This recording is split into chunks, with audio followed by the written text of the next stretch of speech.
here now. Yeah, I got my water. I got the soap and water here. Make sure you get some water. The villain's guild speaks for the weak. We fight the fights out as fear to seek.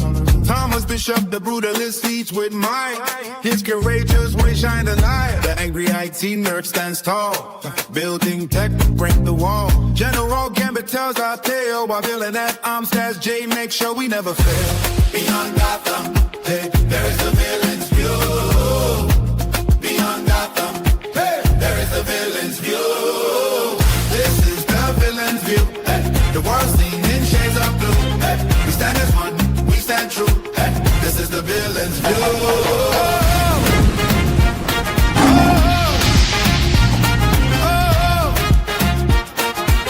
This is the villain's view. I was told by my wife I shouldn't be using sound effects when we do the show because that's unserious. I love it. Listen. I don't be in charge of the shit. That ain't me. That's y'all. Look at you. We're not Dateline. Hey. We got to give ourselves a little bit more credit than that. You know what I mean? We can't Dateline. We got to give ourselves more credit than that. What I'm saying is, do we tackle hard hitting topics? Yes. My interview skills on part also yes, but there is an entertainment aspect that people do look forward to, and we get away with breaking through the topics that we do because we're not buttoned up, pinned up. Mr. Bueller, and we're not going to turn into that. Fuck no. So, I watch We Are. The fuck out of here. Wish a motherfucker would. Like, I wish you would try to tell me some shit. Got me out here. The fuck? Fuck, I look like being professional. First of all, we are professional. We just aren't. Okay, all right. I'll put it this way. You have a 0% chance of getting mugged or sexually assaulted on the villain's view. Yeah. Okay. Here's that. I don't think enough people remember when Wanda Sykes had a late night talk show. Yep. She tackled a lot of topics, but I loved her setup. She was at a big old table, looked like somebody's dining room table. Everybody sat around with their little cocktails and got her done. That's kind of like how we are. Sans the cocktails, but here we are. This is who we are, and it works for us. I will say this. We're not trying to be CNN. Yeah, I will say this much. I will say this much. We're not Jada Pinkett at the red table either. We're not. No, because we all like our spouses. SZ, that would be me. I did the theme song. There you go. I love it. Listen. I ain't doing it. Can't be me. My professional days is over. OVER over. I'm done. I ain't got to be professional for shit. I barely want to dress for these fucking shows. Please do. I do draw the line with that. I'm not gonna come in naked, but I'm just saying. Please don't. I'm just saying it can happen today. It is. We are constantly in it can happen today mode. I think GCPRs. I think if the wife hadn't came up with the slogan where every voice matters, it would have been like it can happen today. It can happen. What is it? Tune in and find the fuck out. It can happen today. Here's the thing. I put out. Thank you, SC. I put out today because I did like a little filler since Jeff was going to be out, and we did have some news to get out. So I did a little filler, and I did have to put somebody on notice because I set a boundary. Somebody crossed it, so I let them know that tomorrow after Sound of Coffee, they getting cussed out. Also, never mind. They thought that they could disrespect me and then pop up in my husband's comment section. I asked him to let me handle it. They're gonna get cussed out too, unless they apologize by the end of the night. I don't think that they will. So they're gonna. And I was like, I'm saying this publicly to give a warning because we know how people try to act like I'm She-Hulk, which I'm not. But I do cuss real good. Real good. I don't know if I've ever been more invigorated by the word hunky than by this woman. I'm sorry. Honka, You know, the honka tamer. Listen, Listen. she hit you with honky quick. Well, you got She to. caught me the fuck off guard with a honky. She thought like I was watching the video and she had the video real close. Honky. I was like, what? Mm-hmm. Like, did she get away with that? Was that she quick with the hunky? Quick. She took this song. It was like hunky ass cracker. Oh yeah, yeah. No, what I want was goddamn the comedian. remix I don't know what the fuck you laughing. Like, seriously. when she did honker. That was funny. Oh my god, I ain't seen that one. What? Where she busted out with honk instead of mustard? I need that. I need that for the soundboard. We need it. We need that for the soundboard. That would be cool. Yeah, it's available. Yes, please, because we need all that. In the morning when we start talking about Donald Trump shit, we just hit that button. There you go. Okay. That's what it's for. My to-do list is I'm gonna need an assistant. You my EP gonna need an assistant. Ain't that a bitch? Taz makes sure I get up every morning and I look like I actually want to do this fucking job and shit. She make me sound really As good. I'm sitting backstage, bonnet's still on and a robe with a cup of coffee. I make sure he's together. Listen, I walk into this motherfucker like on some bullshit every morning. I mean, every morning. But see, you get up, you get dressed, you get presentable. I get up. Listen, I mean, y'all only see me from the waist up now. Like, if I ever did some waist down shit, there'd be a problem. But you know what I mean? Like right now, I'm cool. I am chilling. Ain't nothing wrong with me. I'm chilling. That's why I do not turn the camera on. Okay. Please don't. Now I've gotten better because before I'm saying this because I just remember because Sabrina popped into the comment section. I used to do lives and forget because I would do them from the couch that I don't like pants. And it got to a point where if I got ready to stand up, people would scream, "Sit down." Don't do that. So in the morning, like when I say Cooter biscuit shots. When I get up in the morning, like I'm getting up in the morning because the first day that I did, because he works overnight. I get up, I grab the robe. He looked at, "Where are you going?" EP the show. You ain't cutting no camera on, are you? No. Because we don't need. And he looked at me like, "You ain't cutting the camera on." Because when I tell you, it's just SE. First off, yes, I do want to do the Buck Ass Book Club, and I refuse to be made fun of on a station that I go on. See, we gonna get this out the way right now. The Buck Ass Book Club is not about titties and coochies and dicks. It is about celebrating. No, SE to my sir. Didn't you not want to do a OF for reading books? Yes. Yes, Buck ass. I'm talking about the fact that you're saying like me accidentally, almost accidentally. With you, it would be accidental cooter biscuit. Accidental cooter biscuit, y'all. But here's the thing: like I had undergarments on, I had like boy shorts on, but I did realize when I came down. I like to coordinate. So like the glasses and everything.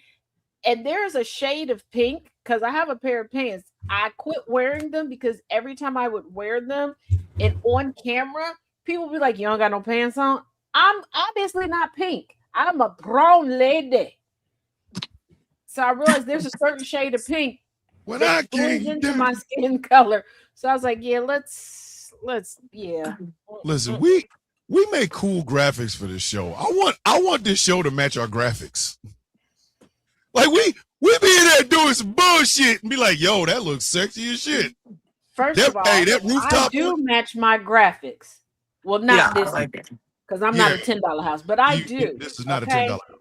It's not. I am aesthetically pleasing.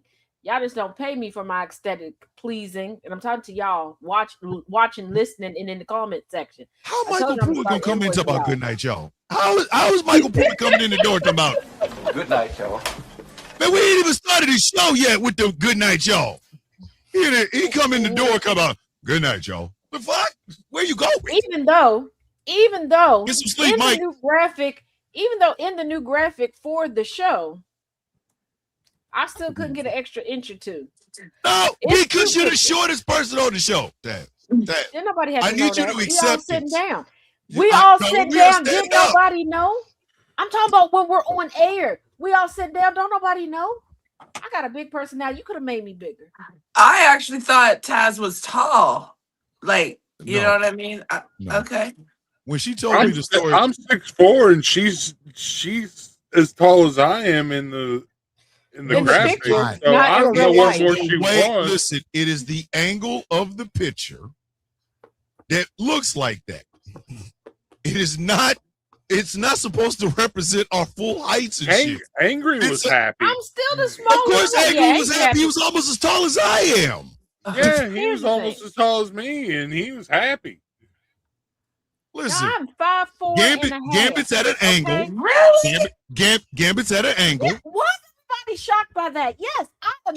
Because when your persona on TikTok in my head, Made I it thought look you like were I just actually am I 6 thought feet you were tall. just Yeah. I thought you were just a little bit. That's why we call her Taz the 5'9", the 5'4", because you know Yeah, her personality does not look 5'4". Her personality is like Yeah. 6'2". no, my personality. That's what I'm saying.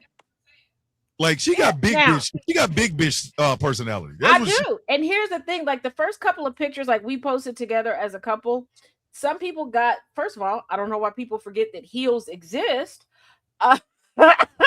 They're like, I have heels on, and I'm like, y'all don't pay attention. But then I realized he will he'll like bend down, like almost to like match me or whatever. Like when he. So it's deceiving. And when people see pictures of me other places, they're like, does your family not stand up? Oh, they do. I make them sit down and take a picture with me. I'm not gonna keep looking like I'm one of the 7 dwarfs my whole life. Okay. My brothers range from 6'2" to 6'7", and here I am.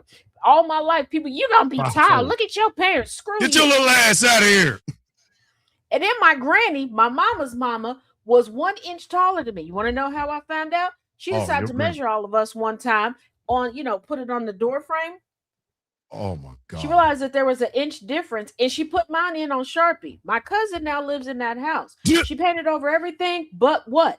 But the Sharpie mark. Talking about, why don't you come visit? Why don't you go fuck yourself? How about that? I see what your cousin trying to do. Come on in here and get embarrassed. And my cousin come on in here so we can find out if you grew any. And you want to know the mess?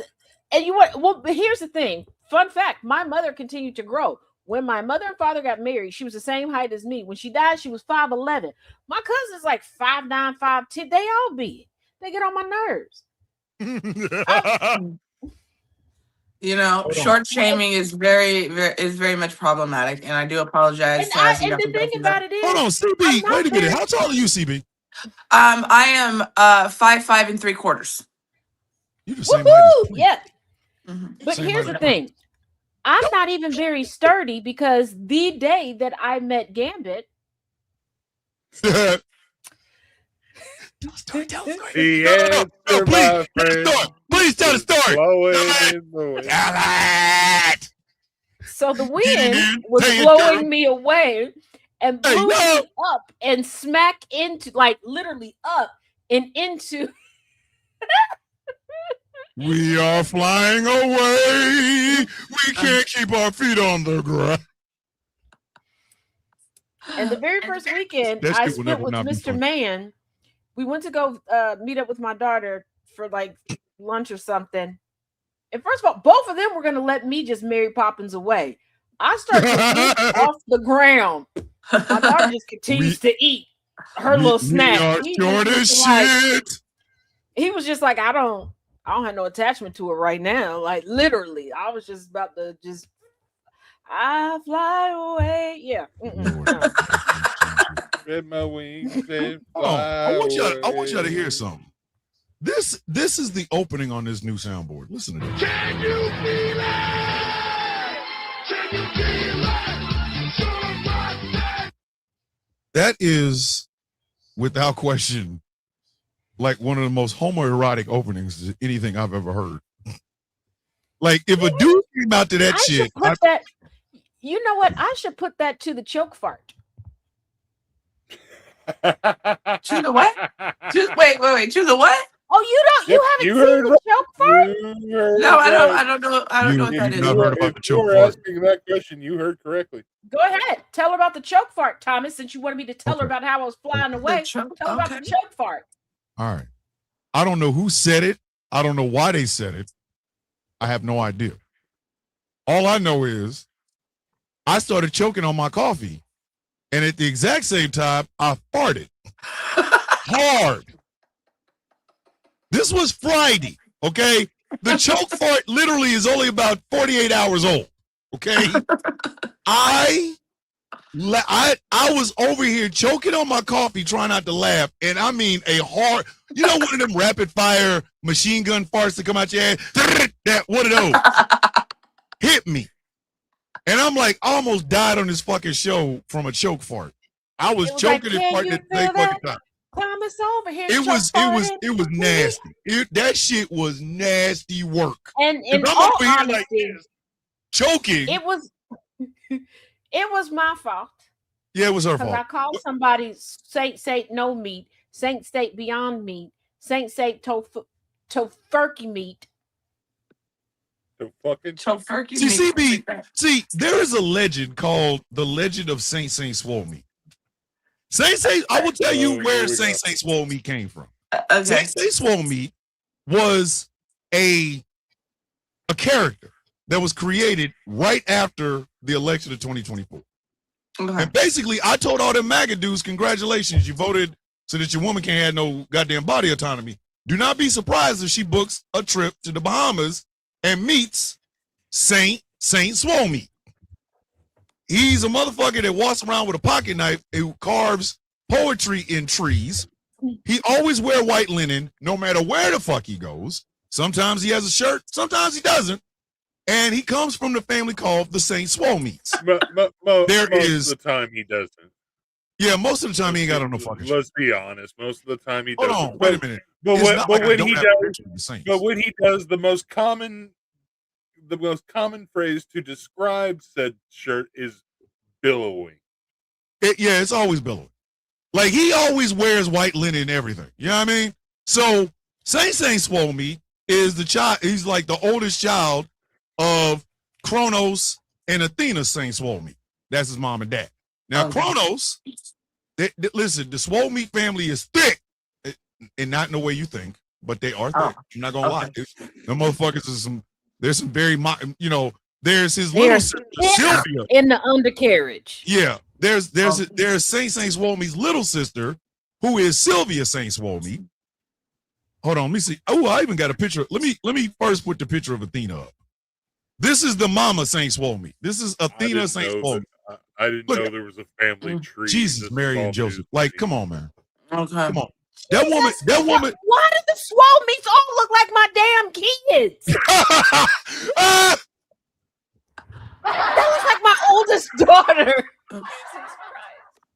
Only difference is my oldest daughter is the color of peanut, but what the hell? Listen, Taz out here with a Swole Meat family. You just wasn't gonna tell nobody. You weren't gonna tell nobody that the Swole Meat family is your family? For real? I didn't realize what they look like. I just know that they can get in my phone because of my face. Hold on, because wait a minute. Now I got, as always, you got to show a picture of Kronos. Kronos is the father.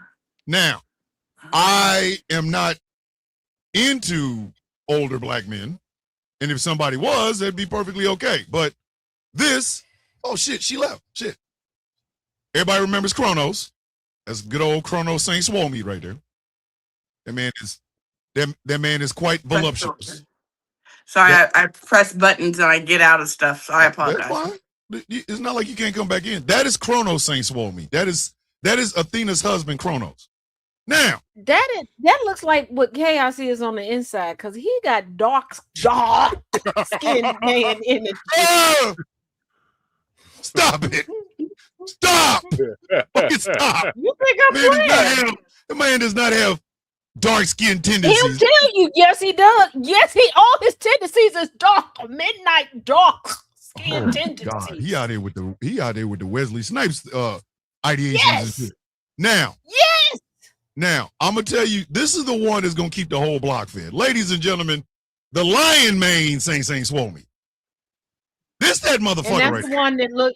That's the one that looks like my oldest son. The one that y'all was kikiing about during the commute. Yeah. When he said that I look like a fashionable Edna Mose. That's what that nigga look like.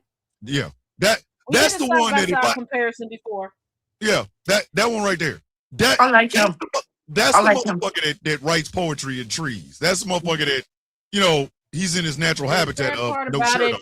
That's the one. That is the one that said that he is now an old lady gigolo and he had to get off the show so he could go play shuffleboard with the old. Oh, never mind. I don't like him. But you don't like Saint? I'm talking about no. I'm talking about my son, not this gentleman. Oh, come on now. Okay. If now I won't say that Saint Swole Me cannot play shuffleboard. All I'm saying is somebody ass gonna get shuffled. Saint Swole Me walks around with the potential of fucking. Everything he does has the potential of fucking. When he combs his hair, you can fuck him. They're walking on the beach, some fucking could happen. While he's rubbing your feet, Saint Swole Meat is definitely Jamaican. I'm thinking Bahama Jake. Hedonism at its finest. I think he's Bahama Jake. First of all, you done already made my kids swole meats. First of all, don't put that evil on me, Ricky Bobby. You keep that over in Jamaica. Hold on. Okay, we are good Christian people. Hold on, because you cannot have a swole meat family without showing the system. Now, ladies and gentlemen, meet, and I think a lot of y'all have already seen her. This is Sylvia Saint Swole Me.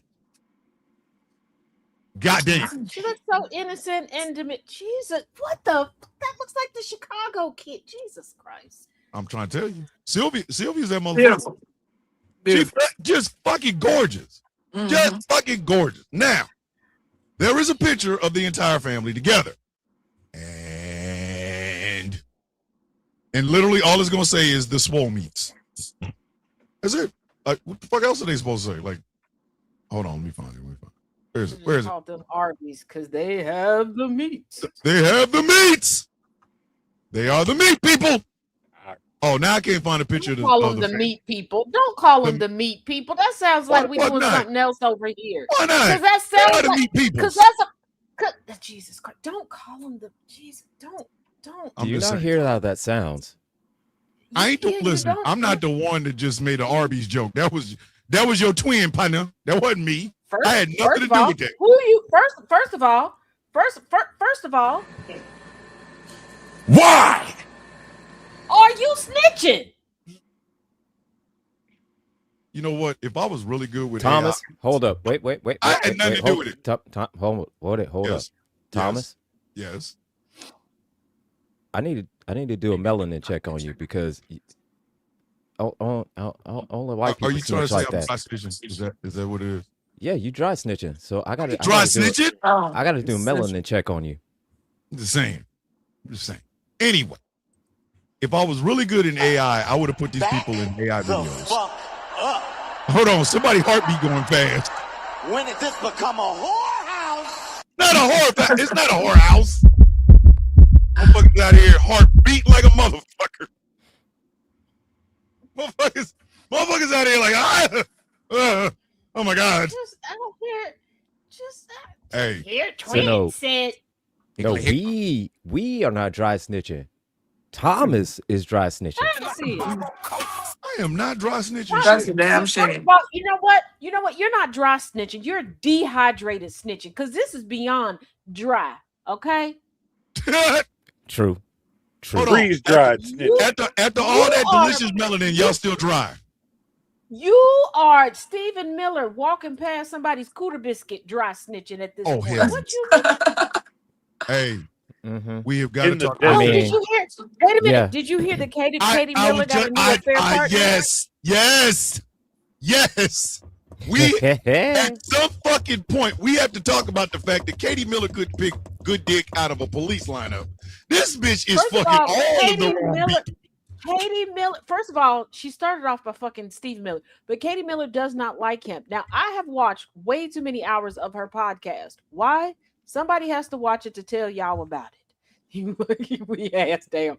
So, yeah, anytime somebody brings up her husband, she visibly gets irritated, and she like the episode with her and VP put it in the pullout when she was talking about just how bland her husband was. Jesus Still, Christ. chef's kiss. When Why she the was fuck like, this "Yeah, bitch he let thinks her mount mayo her is like the spicy." stallion and put a baby in her? The fuck? First of all, she Angry, what did please she stand on said radio, something. please. She said something about the latest baby All right, that got she it. was pregnant with, and she's like, "It evidently it has more of my husband's DNA than mine."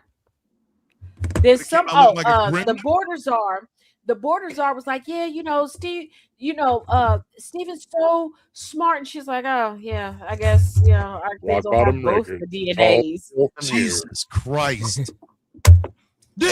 This bitch She's is like, fucking Eric Swalwell.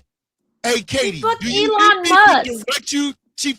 You fucked Elon Musk, Eric Swalwell, and Stephen Miller. Bitch, do you need me to give you GPS to good dick? First of all, people are need shocked. this? As soon as she said, "I don't usually believe all women, but I know that Eric Swalwell messed around with multiple staffers," and I was like, "Yeah, they fucking." She was in her feelings. They fucking. You know She what? probably the one that told. Hey, I'm gonna tell ladies a secret.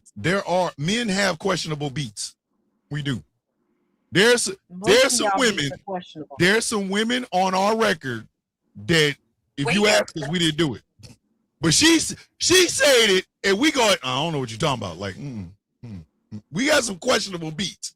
Katie Miller is letting questionable dick on a 24/7 basis. First of all, we know y'all got questionable. We got eyes. We know. Hey. And the thing about it is, the most questionable ones that y'all have are the ones that be the most attached. The ones that want to be climbing up in trees to look through our windows. Like, baby girl, I just wanted coffee. I don't even want him. You can go get him back. Like, I need y'all to stop. You can have him back at any time, baby. Y'all questionable beats be the ones that'll pop up and be like, "Well, I'm his wifey," and I don't care. Like, y'all be the ones that like be trying to put stuff in your spaghetti to lock you down forever and ever. We know, okay? They be the ones that look like a petri dish, sprung arms and legs, and started running down the street. Pause. No, she didn't. What? No, she didn't. Is that? No. Okay. No, Hold on. Wait a minute. That was a rumor. That was a rumor. Don't explain this, please. That she boinked out Steve Bannon. Jesus, Mary, please be alive. Wait. Hold on. There was a rumor that she boinked out Steve Bannon for her husband to get a position in the first Trump administration. Allegedly. I'm gonna just do this show like this. I don't want to play no more. I don't. But truth be told, Steve Bannon's sescapades would make your head explode. But it's time to start. Steve Bannon has sexcapades. What part of the game? Who's giving him ass? Raise your motherfucking head. Who is it that is out here fucking Steve Bannon? No, bitch. I'm calling you funky bitches to your fucking face. Come here. Get the fuck over here. Cynical Pete Hegseth ain't gonna be able to boink anybody because you have to remember that his most recent affair partner is now his wife, and she don't trust him. I have to say, allegedly, given this. We will say allegedly, y'all in the comment section. I'm not trying to get sued. Listen. Okay, allegedly. Some of you, get the Billy Bats. Go get your motherfucking shy box. If you are okay, cynical. Nobody said Sabrina Hold on. That's a byproduct of this show most of the time. Yeah, but cynical villain. I didn't say that Steve Bannon was getting that good. Getting cooter biscuit does not mean that it's good cooter biscuit. Any. I don't give a fuck if it's introductory pussy. I don't care Yeah, but if it's algebra pussy. I don't give a fuck if it's if it's depression. James O'Barr, the quote pussy. But yet again, this is one of those times where too many men assume that every woman is aesthetically pleasing and that every woman has good hygiene and all that stuff. For every ugly, busted, unhygienic man, there's 6 women that's like that. Okay, these wenches be out here slanging subpar crab meat. Okay. Willow Wench. So Willow Wench coming tomorrow. But y'all got to remember, y'all are acting like every woman is prime real estate. They're not. Now, he does have some notable people under his belt, allegedly, but they're not known to keep it right and tight. Like, I think some of y'all forget that there's some people who still believe in that 1972 method of getting a job, the casting couch. Cooter biscuit or cheese fries. Nope. Y'all know what's coming. Y'all know what's coming. 3 letters. 1 word. Ooh. Ass. The fuck are you talking about? That shit stinks.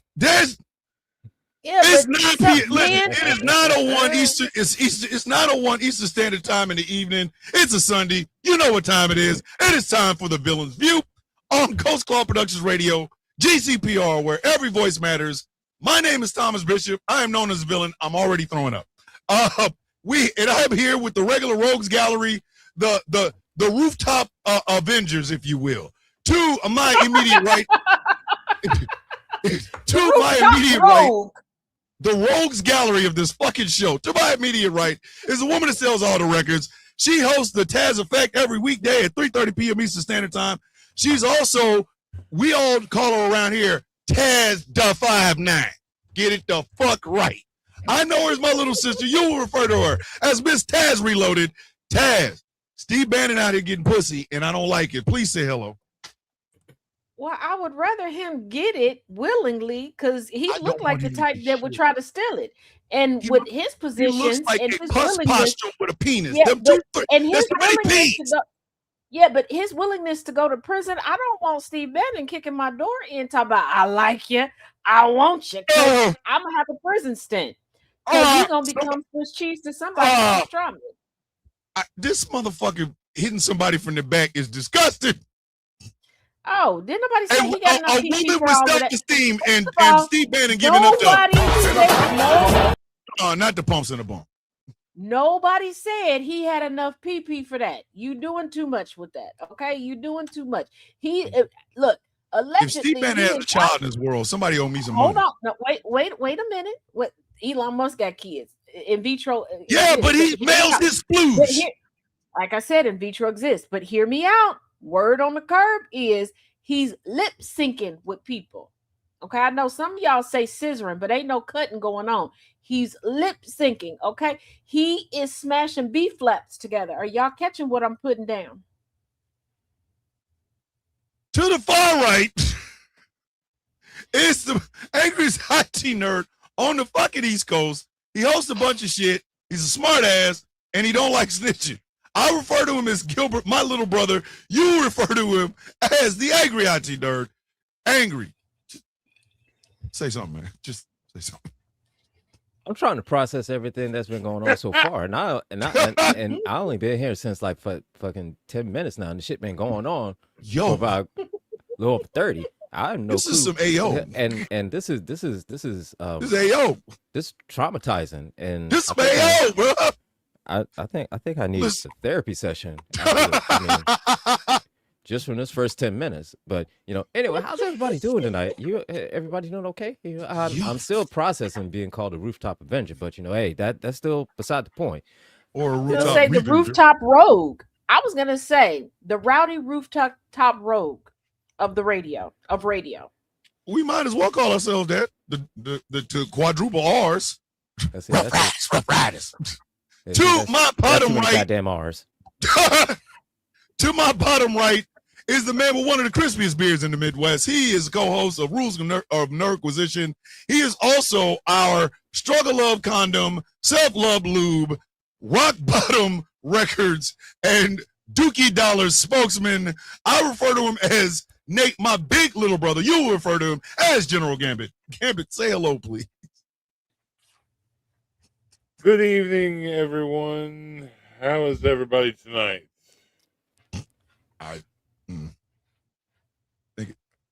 Come on now. Think about Steve Bannon getting that ass. I'm just. I'd rather. Why? I'm trying not to. Listen, this show is going. I'd rather left. not. The show is going to Look fuck here, man. left. Just We have because, a guest. This shit listen, man, going look, left. look, That's man. why I Look. was trying to Just keep it short and because, simple. just because your mind works like that and it latches onto something and it can't let it go, that's you. Don't put that shit on us, Ricky Bobby. Don't put that evil on us, Ricky Bobby. All right. Hey, ain't nobody else gonna get it tonight, but I'm telling you right now. Tomorrow morning, somebody getting fucked up. Don't put that evil on me, Ricky Bobby. I got so much shit to talk about this week. Jesus. Listen. If you come, listen, Monday through Friday this week, we're going to have sensitive conversations and jokes, goddammit. But our special guest for the evening, I don't even know how to describe this incredible human being. I don't. Think hungry. Think multiple glasses. Think how incredible it is when she breaks out hungry. Look at hungry. She is a throwback. Imagine if Mom's Mabley had like a bachelor's degree, a social media account, and didn't like white people. I have loved and admired this particular person for many moons. Many moons. Hold on, wait a minute. Thomas, Yes. wait a minute. You're not doing this right, okay? I'm trying First to. of all, no, be quiet. First of all, coming to the Villain's View, it is the Honka Tamer. You know her, you love her as the crazy black librarian. You know her from great hits like Honka. Wait a minute. Do you call her a black enjoy. librarian? Crazy black librarian. Yes, that's what she Oh, is. I thought you said librarian. I'm about to go, wait a minute. She's from where Dr. Doom's from? Okay, first of all, The be fuck? quiet. You also know her from being able to dismantle honkers in a single bound. She can see a honker from 10 miles away and run up and correct her and still have time to slay. You know her. You love her. It's Miss Whitabetes herself, CB. Yes! Hold on. Thank you. Hold on. Yeah! Hey, let me get the glasses. Let me get my work Taz glasses. told me she was going to be on the show. She told me this on Wednesday. And I said, we got who again? She said CB Whitabetes. I said, how, Sway? I'm like, what, for real? Seriously? Like, no dead ass? What was my answer? I said, I'm magical. Taz the 5-4. That's so sweet, but I would do anything for Taz. Taz just tells me what time to show up, and that's what I'm going to do. Ma'am, please say hello to our listening and viewing audience. This is the first time you've ever been on this show. It is. First times. Look at us with first timers again. Look at that. We can't. Hello, everybody. Hello. What do you all want me to tell you my background? My Yes, hunter- please. Yes, please. So I am a oncologist, okay, and my specific study is the hunkers, the hunker behaviors, the hunker. Well, and a lot of it comes from the hunker monkey that we found in their cave ancestral lineage with Iceman inheritance. But I digress. So what I do is when we have one of the wild undomesticateds out there, and y'all seen them on the TikToks. And usually what I do is I look to the Ritalin therapy, the books. The most aggressive treatment is gonna be the ones written by Black people for the honkers. They don't like us telling them their truth.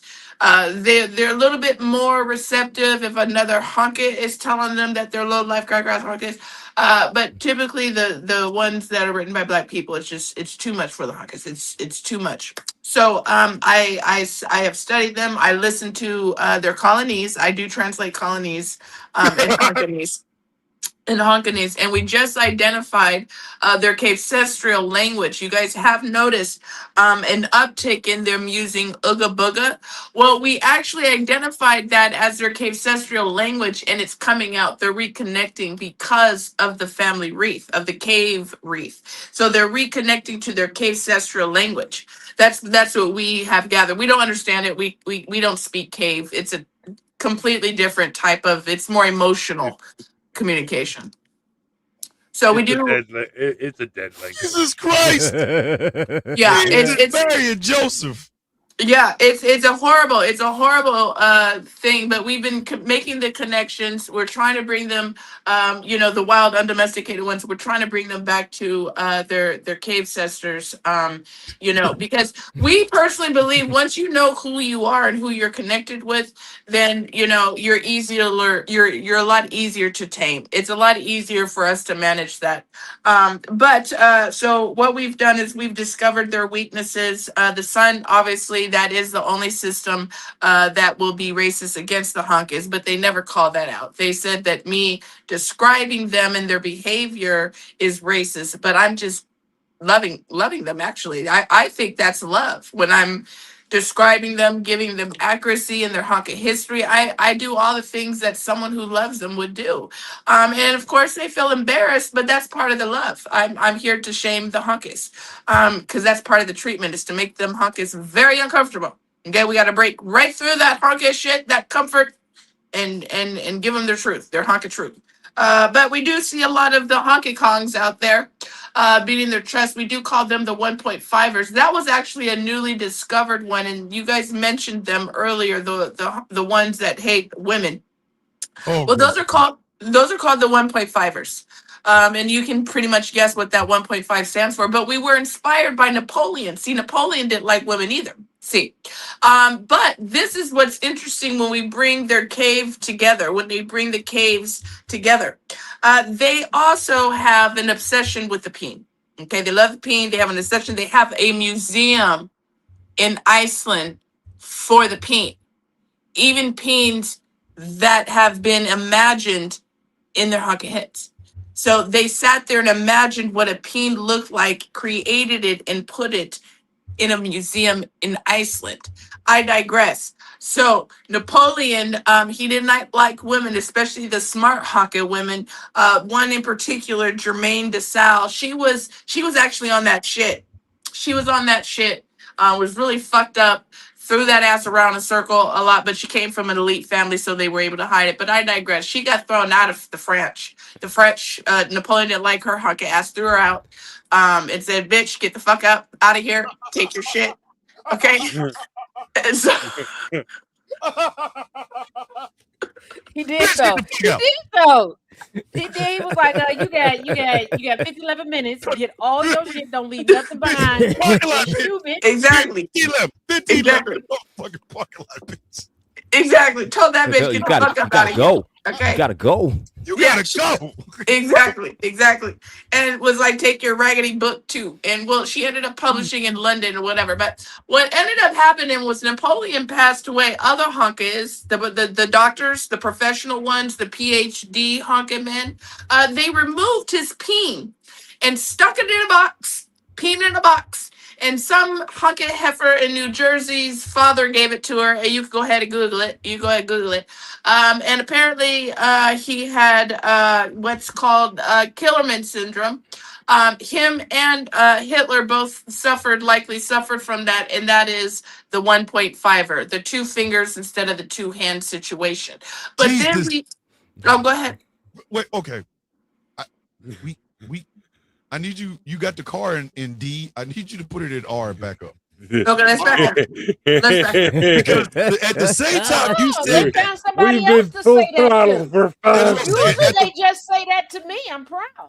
SZ literally at the same time you said it, I looked and saw SZ said the same thing. They took Napoleon's jank? Yeah. What Yeah. in the?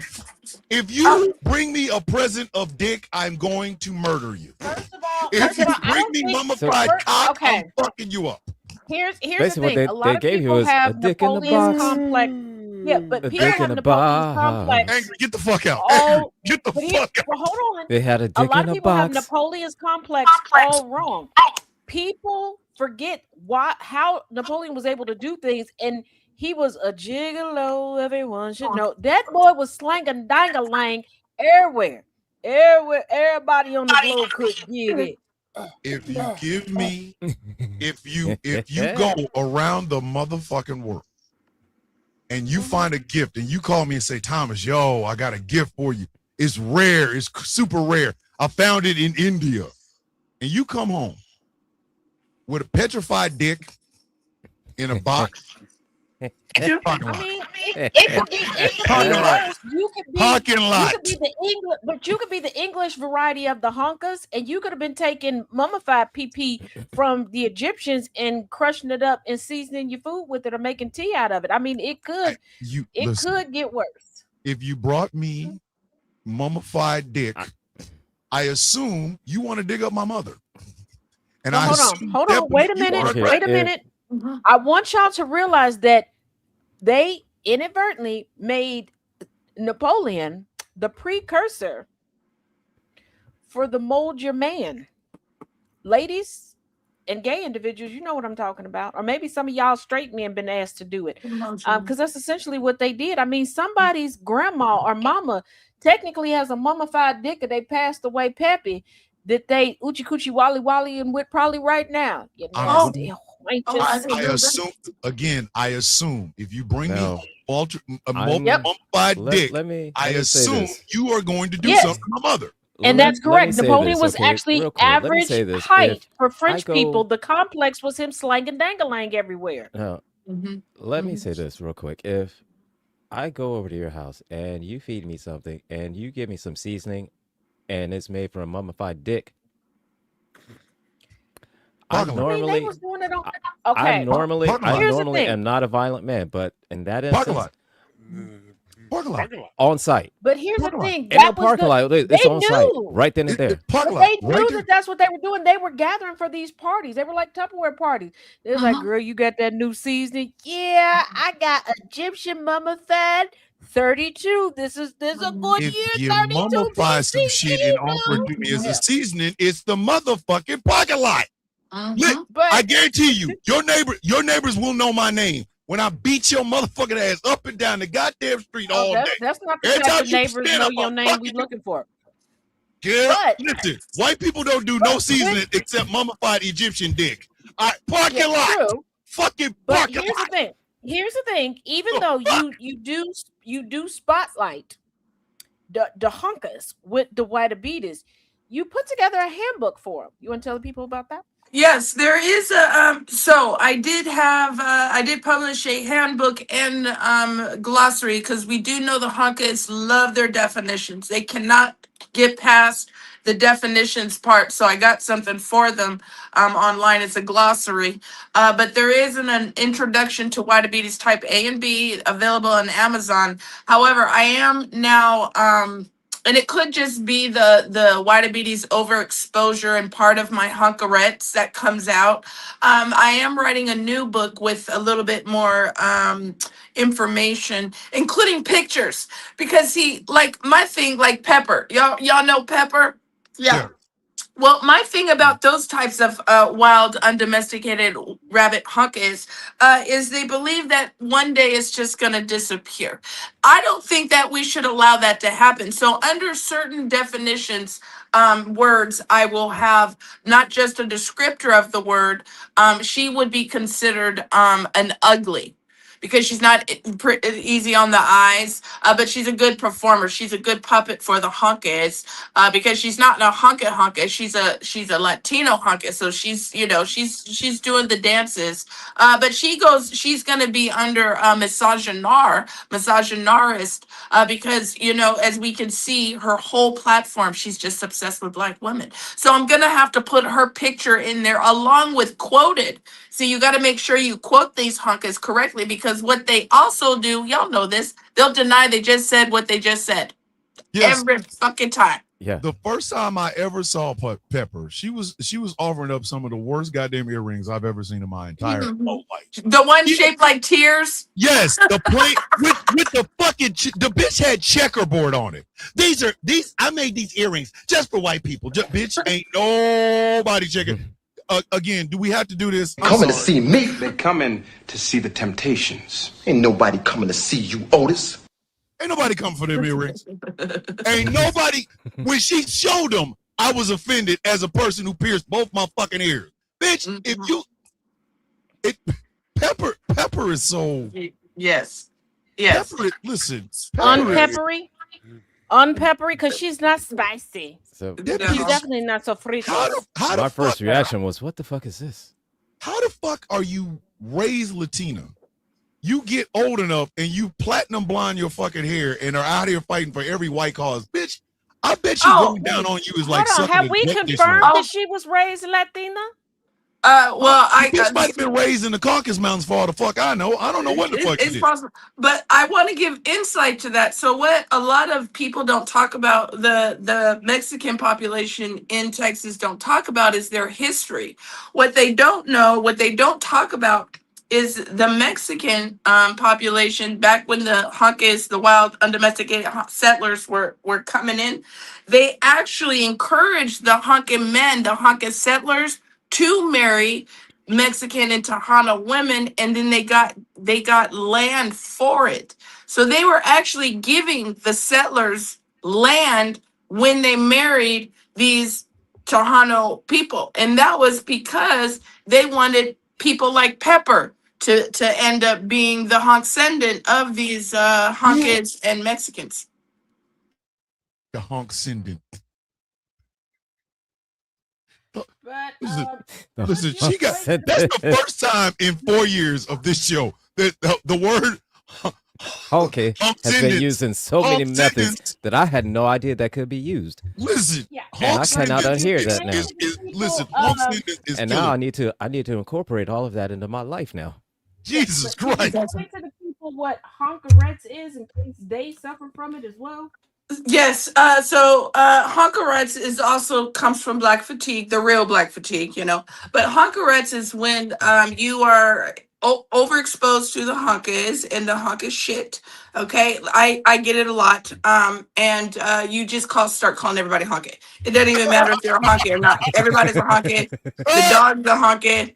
The door's honky, everything is honky, and that is something that has gotten me 30 days away from Fred Meyers. But you know, it is what it is. You got to take it. But I looked into a discrimination thing over that because I just felt that was a medical condition that they caused. They caused the honkerettes to come out, all their stuff, their hunker shit here. It's horrible. It's horrible. But yeah, they did. It's very tough. Mm-hmm. So CB, I'm gonna ask you this question. Okay.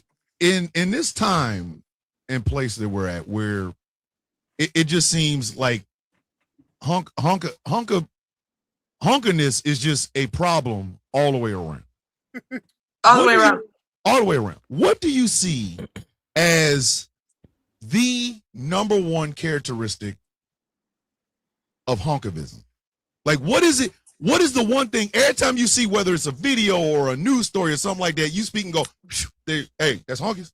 What is it? What's the one indication that we're treading on honkified waters? What is it? White coasters. It's whitecosis. They all suffer from some level of whitecosis and white illusions. So, for instance, the 1350, that's a white illusions. And when you tell them the truth, they slowly move into whitecosis. They get aggressive and they cave out. They do a lot of honking out, but when the cave out happens, that's when the N words start dropping, and it's a whole mess. So I would have to say the whitecosis. That's the dead giveaways when they are just they're in this state of it's a mix of whiteabetic shock while they're in their whiteabetic coma, because because they live in the twilight zone, they are never having to leave the whiteabetic coma. And so when we give them their truth, it's like they're having a whiteabetic meltdown, because we're trying to get them out of Bethlehem, we're trying to get them out of Fentlandia, we're trying to get them away from these things, but they need it. And that's what perpetuates the whitecosis and the white illusions, is the twilight zone, and they don't want to wake up. They want to stay in their whiteabetic coma. That's Taz, why you going? Now I do know. Now, you listen. You heard Methalandia and try to cover your fucking face. Don't you? Woman. Don't. First of all, twice I've almost choked on my pink lemonade over here. Okay. I should have known not to take a sip at certain points. But that's not me. But I do. Methalandia. But here. But also, here's one thing. I did put in the chat, like I said, for additional resources on our lovely guest. In the chat is their link tree. But you do have a lot of resources regarding racial mental health literacy. Would you like to explain to the people? Yes. Well, so for me as an individual, and I'm not trying to institute honka shit with the privilege or whatever, but with me as an individual, I had to treat my bicoonery. Okay, I had the bicoonery. And the bicoonery comes when you have proximity, especially I had a German honka parent, and she was way out of line. Shut the original Deutschland. Yeah. Okay. Shut the Deutsch them. Now, I want people to understand. Every once in a while, we'll just walk around the house going, what's wrong with you? You don't calm it the fuck down. You see my biracial ass in the house? You just busting off with Hitler shit. Just walking around. So I was thinking about how he died. Bitch, the fuck is wrong with you? What you say? Fuck did you just say to me? What you say about my mama? The fuck? Like we gonna fight. Stop doing that shit in the kitchen. I'm trying to drink milk. The fuck is wrong with you? Oh, that's funny. Okay, so deconstructing from your bicoonery. Right. So I had bicoonery. Come on, man. And the bicoonery, and let me tell you, the bicoonery, what I found out, because I was surrounded by the honkas. This is when I was actually the library director over in Maupin, Oregon, in rural Oregon. And when I was surrounded by the honkas, I started to realize, first of all, I knew I was a library director as a token. I knew that. I knew I was applying. I knew I was going to get the job because they needed money, and they're going to get that money if they got a black librarian. You know what I'm saying? Mm-hmm. But the problem would come when we accept their anti-blackness, their anti-indigenous, all that kind of shit. And I didn't. Y'all are paying me $14 an hour. You really think I'm going to put up with your hunk of shit? No. Okay, we're not going to do that. So the mayor, now you get half of this shit. God damn it. So the mayor and me were going toe to toe. All the wild liberal hunky women were mad because I didn't want to fuck with them and their wine and cheese every fucking Sunday. I didn't want to do that shit. They just made me uncomfortable. But what I ended up finding out was identifying that the cause of my borderline personality disorder that I don't have to take medications for anymore. I think I might have moments with the honkerettes, but I'm able to manage that and stuff with black books about black excellence and all that kind of stuff. But so it's like a medicine that you take to get past your Hunkerettes. Like, Yes, yeah. It's being surrounded by black people, watching black excellence, listening to real black, soulful music, stuff like that, and that kind of helps. So, and bathing and showering multiple times. That really does that gets to it. Gotta wash your ass. You gotta wash your ass Always multiple gotta wash times. your ass. You got to wash your ass. Always gotta I wash. don't think you should be allowed on the streets if you haven't discovered the rhythm, the riddle of soap, hot water, and a rag. I don't Exactly. Well, and that's why we got the soap and water, because the hunkers don't like soap and water. So we have that as an emergency to spray them the fuck away from me. But so what ended up happening is I realized, I'm like, well, you know what? First of all, wait a minute, pause, because they make fun of me because of what I carry in my purse as a rebellant.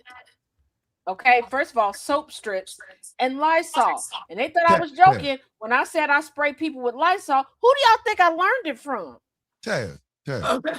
The reason we make fun of you isn't because of what you carry in your purse. It's the amount of what you carry in your motherfucking purse. You have a go Is it bag, because my purse and I are the same? Listen, I watched all 7 seasons of 24, and every time Jack had to go someplace, he had a fucking go bag. That go bag had first aid kits, radiation poisoning medicine, 4 guns, a passport, like about $100,000. You have everything. You bag. have everything I would have except for a Geiger counter. That's what I'm saying. You had, listen, and then it's all bejeweled. So Taz, How do you have a bejeweled go bag? Taz, The fuck about this? Taz, First of all, I don't appreciate hold up, the Taz. Yes. Taz. Yes. You have a ramen cooker, and you That's carry what that I'm with you. Okay. Who the fuck has in a bag? Points. I love you. I love you, twin. I do. Come on now. Okay. You got a CIA bug out bag, goddammit. There ain't nothing wrong with having you one have- of those in your purse. Taz, don't let these people tell you something wrong with having cooking noodles. There's nothing First of wrong with it. all, I'm just saying there's nothing I wrong with it, get but I'm just saying it's like this. hungry, That- and each time I'm around somebody, they tend to need one or more things from my bag. Because first of all, Gambit, the last time we saw each other, you needed something out of the bag. I was a little upset that my husband It's a was bug like, out bag. He was It like, is. he was like, Bug out do you want this variety or this variety? Yeah. First of all, I know it's a bug out bag because I have a bug out bag. I did need That's what I'm saying. an Like, I Taz did has need a an bug out. antacid, and he was like, "You want chewy or chalky?"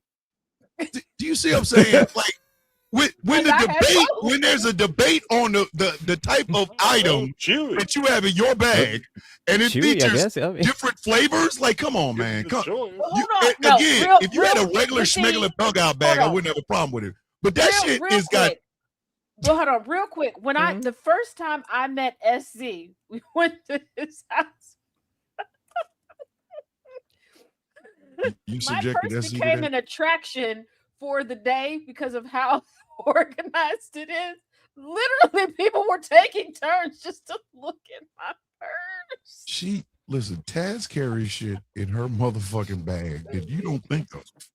And I'm telling you, But you if need it. Like again, if the like the day ever ramen comes cooker. when we meet, like if nobody the would day think- ever comes we meet and you have an entrenching tool in that fucking bag, I'm probably gonna ask you to stay outside. Like that. At that point, now you got something to dig holes and shit with. Come on, man. Not an entrenching tool.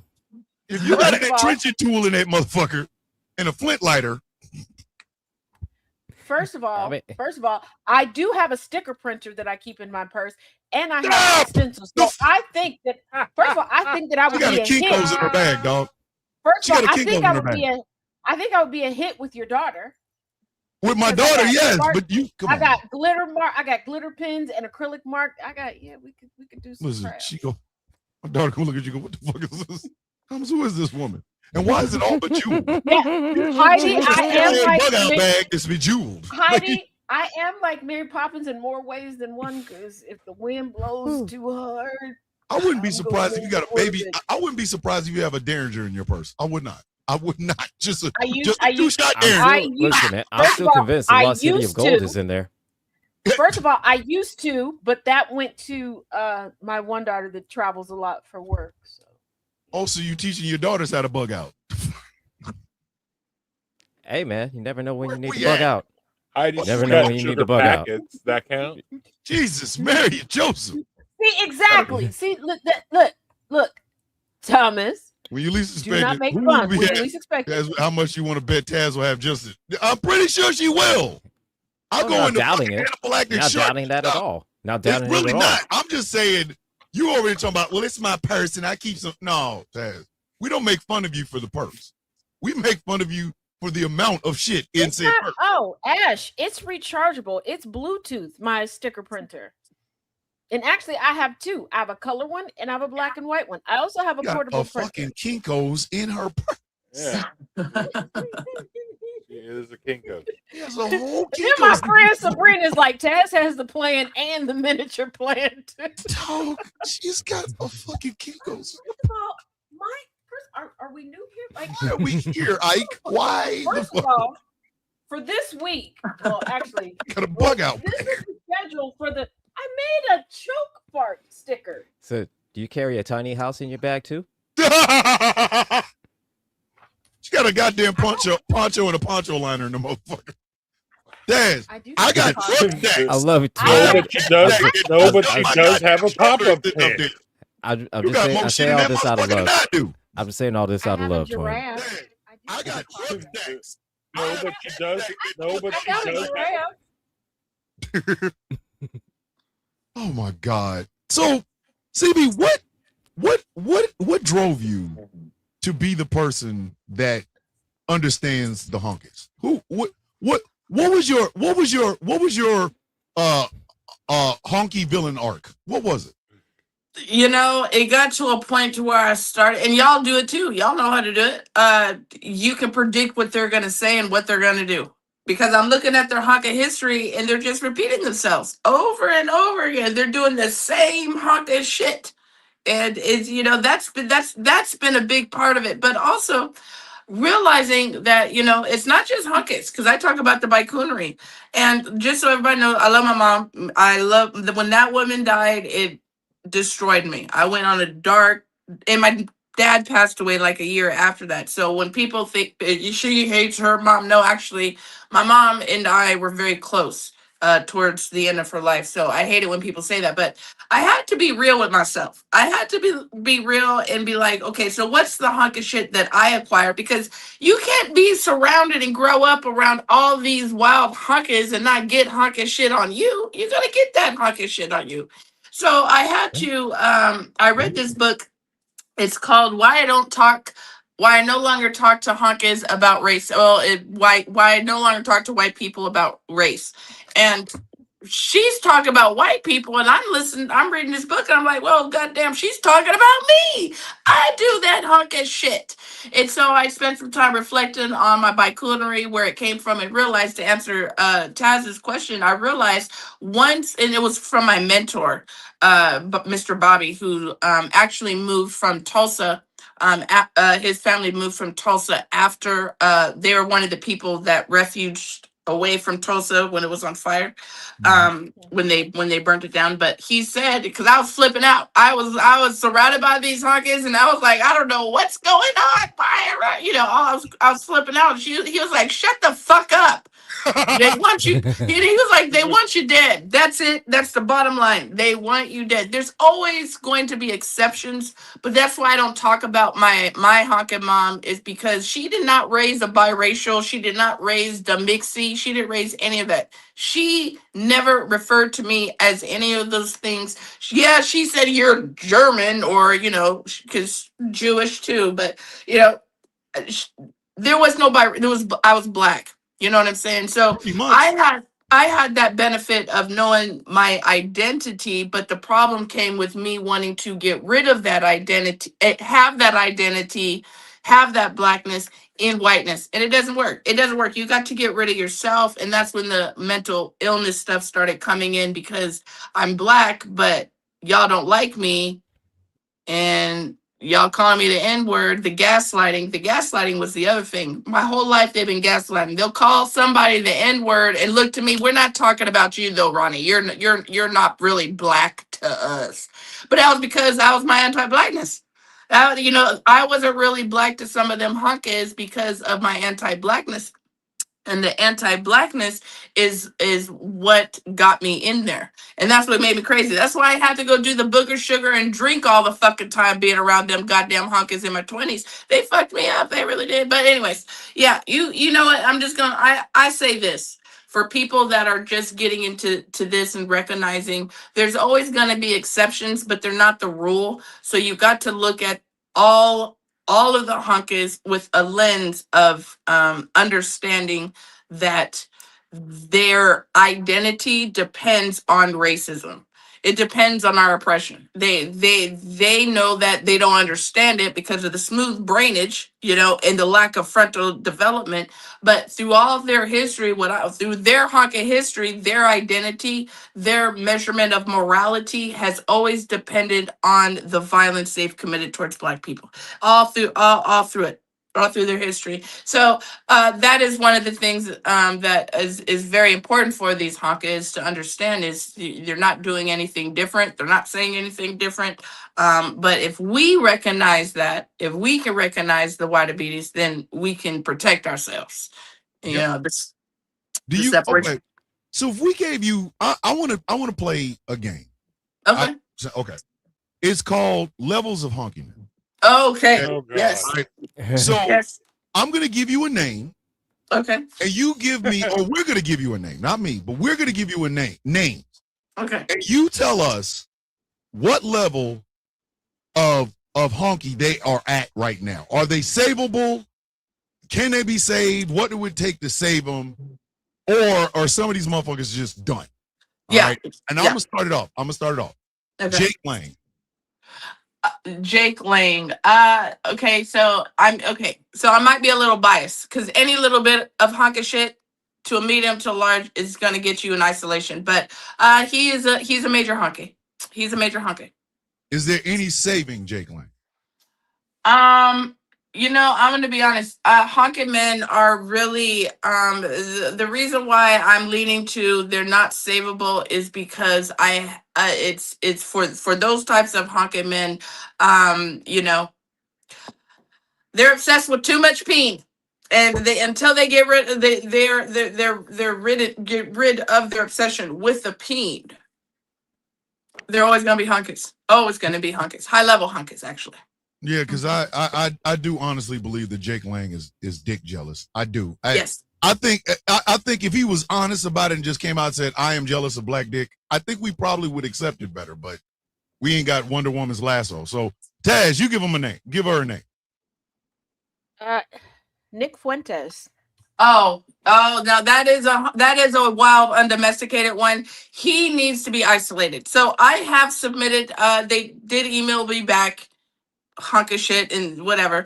I submitted that we isolate these wild undomesticated Nick Fuenteses, these types of hunkas to Alcatraz. My suggestion did not go over very well for some people, but whatever. I think that they need to be isolated because once the hunkas are isolated, then the hunkas turn on themselves, and within 150 maybe years, they've eaten each other, and just like their tholic cave sisters, they'll be extinct. That's that level of hunka. I mean, like it's coming. It's right there. Oh yeah, see, I learned that Nick lives in Berwyn because we're the circuit jerks are very problematic. See, them honking men have had the longest fraternity, the club, the boy club we call it, and all it is a bunch of wild, honkers that just circuit jerking each other and lying and living off a fantasy world and myths and shit. Just a whole bunch of wild. So they just need to take each other out. That's the only thing we can do with those honkers. I mean, I really can't see a problem. All right, Angry, give her a name. Bill Gates. Oh, yeah. Bill Gates. Well, I say this because I want to punch him in the face. But, yeah. And he needs to be punched in his shit immediately. I actually believe that Bill Gates should also be isolated with Bezos and all them honkies. But I think that they should go back to the caves. I believe they need to go back to the caves. They're so smart. I think they need to go and upgrade the caves over, in the Caucasus. and then bring everybody home. That's what I believe. They're so smart. They're so innovative. They need to get the fuck out of Africa, okay, and quit using black bodies as test as you know. I don't like them because they're not smart. They're not innovative. They're pretending to be smart because they had access to military, military stuff. Bill Gates stole his shit. So these people lack humanity. They lack humanity, but they have a fear of not surviving. That's something that they got from the caves.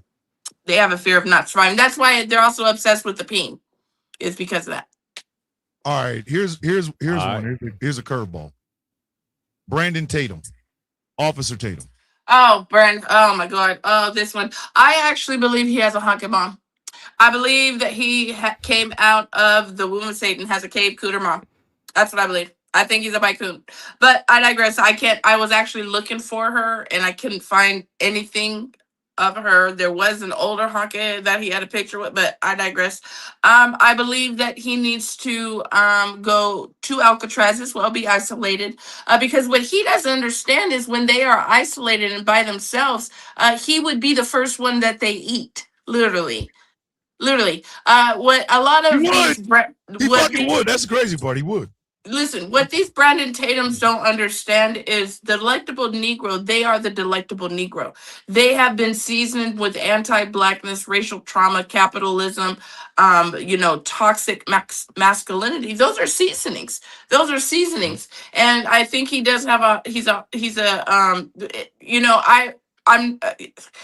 I just think that people like him, and there's some women out there, they need to understand that we have always been their life sustenance, especially black men. Black men have been the most delectable to white tea women and white tea men, I should say, white tea men especially. And when the way they consume us is not how people think with the cannibalism. It's literally spiritual, mental, and emotional. And that's why he gets so upset and violent and angry, is because he is actually the excrement of the honkus. I mean, you're really not lying. All right, Gambit. Yes. No. Give her a name. Any name. Give her a name. Who did Angry say? I missed it. I said Bill Gates. Who's Bill what? Gates. Okay. Older millennial. Oh, that's a good one. Oh, that's a good Well, one. first of all, we do understand he is a 1.5er. Okay, he's I'm gonna even suggest he might even be a 1 point quarter. Okay, that is very much evident with him. He has some substance abuse, which goes back to his cave-cestral behaviors. They did identify that his cave-cester, his cave-cesters chose the rugs over bathing. So that's just a little side note there. Yeah, his cave sisters, they had the Northern Europeans chose the ganja over bathing. That's what the Greeks and Romans said. Now, don't come at me. That's just what their people said about them. That's just, inflamed over here. Jesus. Yeah. You're welcome. Yeah. God damn it, man. Fucking shoulder feels like dog shit.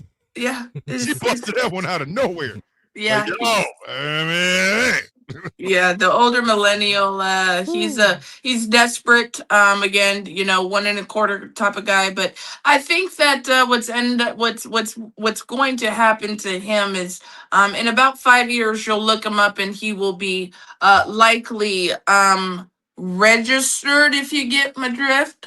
Well, that's the vibes I get from him.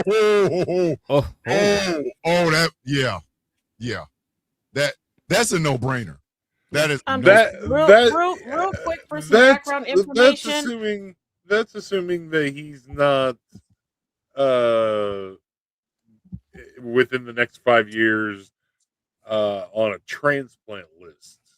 That's true too. That's true too. Well, that could also be, what's really you said that, what I found out is I met, and this is what's really crazy about that, is I met two white men here who had they were men of means. They had some land and some crops or whatever. Both of them got liver transplants for that. And you know what both of them said? First of all, they were still drinking heavily. They said I could just get another one. So in I guess those livers for them are easy to come by. And I guess he's supposed to have some connections in politics and stuff. So I would think that maybe that's a payment for him. Maybe someone said, "Hey, honka boy, get over here and do some work for us. We're gonna get you a new liver." That's what I think. Maybe possibly happened. Jesus, Mary. Very true. Joseph. But real quick, just for Yeah. additional context You regarding can't, you Brandon can't trust them Tatum. type of honkies. They're wild. They're wild. They'll do anything. Yeah, Mhm. but regarding Brandon Tatum, his mother, There's Brenda one Denise other. Wells. There's a wild one on here with the red hair, and he talks ooga booga knees. Y'all seen him? Oh, big Oh, yeah. dumbass that was on the goddamn roof doing somebody else's Yeah. shit. Like, yeah. Yeah. He's actually, like, again, we're talking about the 1.5ers because he's very angry and focused on black men. And when they're focused, and then he also, y'all did see the one, and they were talking about the same one, not the one that lost his account and job, but the one with the beard and who frauded people, and Yes. is that the same one you're talking about? That's the same one. Same one. That's the one that was holding the black pipe. Yes. Yeah. That one. Yeah, what's likely going to what I believe is going to happen in 10 years. He's going to find the right black pipe. No. We definitely will. That's what I believe. I Never believe making it he's, out of the projects. Yeah. What's going on? Yeah, but like I said, real Yeah, quick, that's what I just for a believe. quick fact check, Brandon Tatum, his mother is white, his father is black. You know what? It makes sense. It does. It fucking makes sense. You know what? It makes sense. All right. It makes sense. I can give you that one. That one, yeah. That makes sense. I never for a moment would I have ever said, that's not true. Yeah, it is. It's true. It is true. Yeah. That makes sense. That makes sense. Makes perfect sense. Now we see why his ass is out here dancing for them dry ass biscuits. Just cool. Just why? Just out there doing it. Just doing it. What about Riley? And he has a sibling that has a IMDb. Right. Wait, what's the name? Riley Gaines. Riley Gaines. Miss Or- F. 1, 2, 3, 4. F. Oh. First of all, she's she's a swimmer, right? With Yep. the eyes really close together. Yep, that's her. Yeah. Okay. So, That's it. side note here, did you guys know that and this is no offense against people that live with Down syndrome, but did you know the oldest fossil of Down syndrome was found in the cave, the thalls. So I find that just something very interesting. And then here we see her with the eyes very close. Oh wait, we weren't really talking about that. Well, I mean, she is she's the womb of Satan. She's throwing the cave cooter around, likely behind the scenes. And she is motherhood. So yeah, she's producing the demons. Yeah, she's producing the demons. And I think, honestly, I believe that she would have been one of those, one of her cave sisters, because see, one of the things is they don't realize this is they would pass the mothers, daughters, and sisters around. It was like communal of cave cooter. So I think that's probably where she would probably be very happy, because she's very masculine. She's very, very masculine. She's a very masculine honky. But yeah. You won't say the fact that a lot of people that like the whole Game of Thrones, House of the Dragon type shit, incest is not only talked about there, it's part of the lore. Like, it really is part of the lore. Like, there's a lot of people that are like, oh my God, the Targaryens are hot. The Targaryens marry each other. Okay, they, it ain't shit. That's what I'm saying. It ain't shit to see a brother marry a sister, or a mom married a son, or a dad married a daughter. It really ain't. They embody keeping it in the family. They for real. for fucking real. And then they try to make these stories sound all, J. Harris and his sister Annie's. They were together for 70 years. That's his sister, you nasty motherfuckers. But also, let's not forget. Let's not forget the I think the detail and that's why of how I to get make this married in the United oncology States. studies, because I don't think they really understand who they are. That is actually a very normal thing. It's the Rockefellers or the Rothschilds. No, it's the Rothschilds. They kept it. They pass the cooter around. But one thing they'd have to understand is here in America, it was built off of, so they sold their cooter to get over here for 150 pounds of tobacco. And they came with paperwork and everything saying that they're going to put out, that woman Satan could put out some shit. But it's always been for sale for them. They didn't mind selling it. When they trafficked each other in Europe, being sex slaves, that was like a step up, because if you're poor, low life, your parents sold you for some salt or sugar. Jesus. To a Mediterranean family, and you'd be better off there. If you out here selling your family for a box of salt, yes. Thomas, do not forget that the very first they sold their children. Literally, they sold their children and stole ours. So they always talk about differences, but in their honky history, I've never seen any time in their history where they value children for anything other than labor. And also that's all keep they in mind but also keep in mind when it comes to getting married in the United States, when you have and then you go to communities in Africa, poor communities, and they're not asking you how you are, they're asking you how your kids, because they understand if the kids aren't all right, you're not gonna be all right. But not here. Not here. They're like, they don't give a fuck about their children, their grandchildren, or their descendants, because they're not doing anything to make it better for them. I don't believe it's going to be very pleasant for their descendants at all, and they don't care. They don't give a shit at all. Of course they don't. Not anymore. No. Like, I don't think they ever really did, to be honest with you. No. I don't think they ever did. Because it's not them. No, children are commodities. They're commodities. Yeah, exactly. Like, we joke and laugh about these things, but I'm sorry. When Matt started talking shit about me, I realized right then and there, mediocre white men are gonna fuck around and piss me off. Like, they're determined to piss me the fuck off because they don't achieve shit. Of course, dumbass Mr. Redhead, I'm on the roof of some Ooga Boogers. Bitch, you're working for them. All right, self-awareness just ain't even in this fucking picture, is it? You up here talking about their Ooga Boogers. Bitch, they're paying you to be on a hot-ass roof with your ginger ass.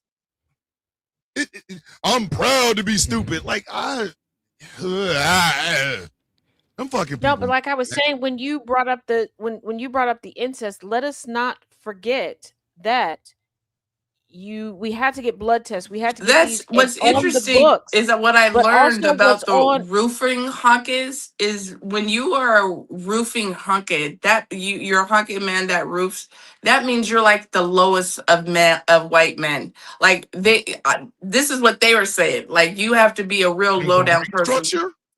Huh? There's a rank structure? Yeah, within the honkers. Yeah, they got inner honky hierarchy. And the roofers, the ones that work on roofers, the roofer guys are how they describe it are usually on the bottom of the honkymen and the employed honkymen. Yeah. Wow. Jazz, what was you saying? Oh, I was also saying that it's still on the books that you have to be so removed from your relative to be able to marry them. I can't hear. She said you have to be on. You have to be so. You have to be so far. You have to be so removed from your relative. Yeah. To marry them. Yes, you can still marry cousins if you're so far removed. If you're removed to a certain point. That is things I would never do. That is the biggest thing I would never do. Like, you gotta be a certain percentage away from your fucking family to marry. Who thinks like you know what? I'm honking out. Like, I'm honking the fuck out. Like, that's stupid. I don't second to third cousins. Well, depending on where you are, and it's not just cousins. There are places still where siblings can marry. Uncles can marry nieces, aunts can marry nephews, still in the United States. And globally, there are places Hey, and where listen, they try. brother and I don't know sister if can anybody's marry. talking. I can't hear. Hold on. Uh-oh.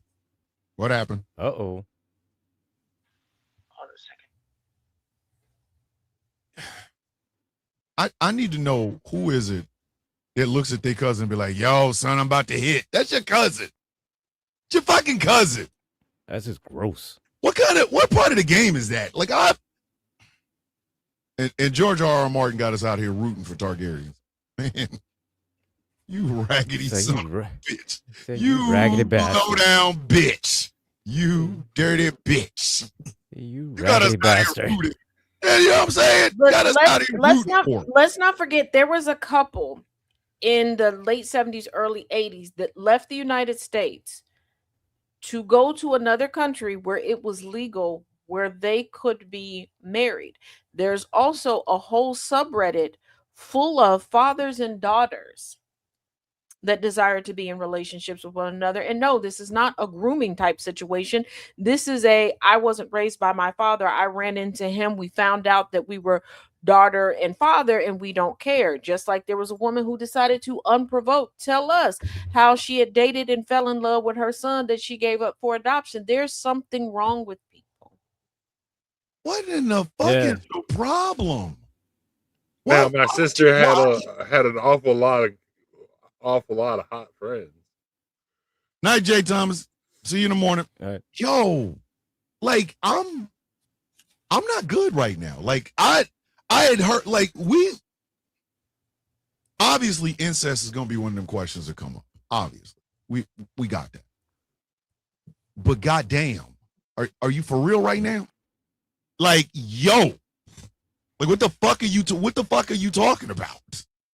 This Jesus, goddamn.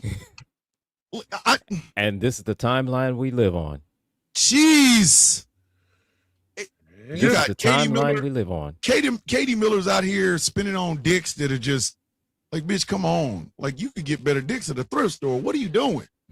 You were giving out pussy to everybody. But here's the thing. There's something that you also have to take into account. One, for the most part, a lot of white people don't marry for love or respect. They marry for aesthetic, especially when you go up the financial ladder. It's not about if I actually like you, if I want to touch you or whatever. They have children to have a permanent workforce. Yo. I wish the fuck. No. See, I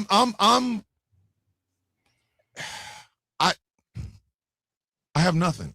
Right now I am speechless. I am fucking speechless right now. That's pretty much kind of a thing here. There are actual rules on whether when you can and can't marry a fucking family member. Like, I don't know if I like living in a world where that thing is normal.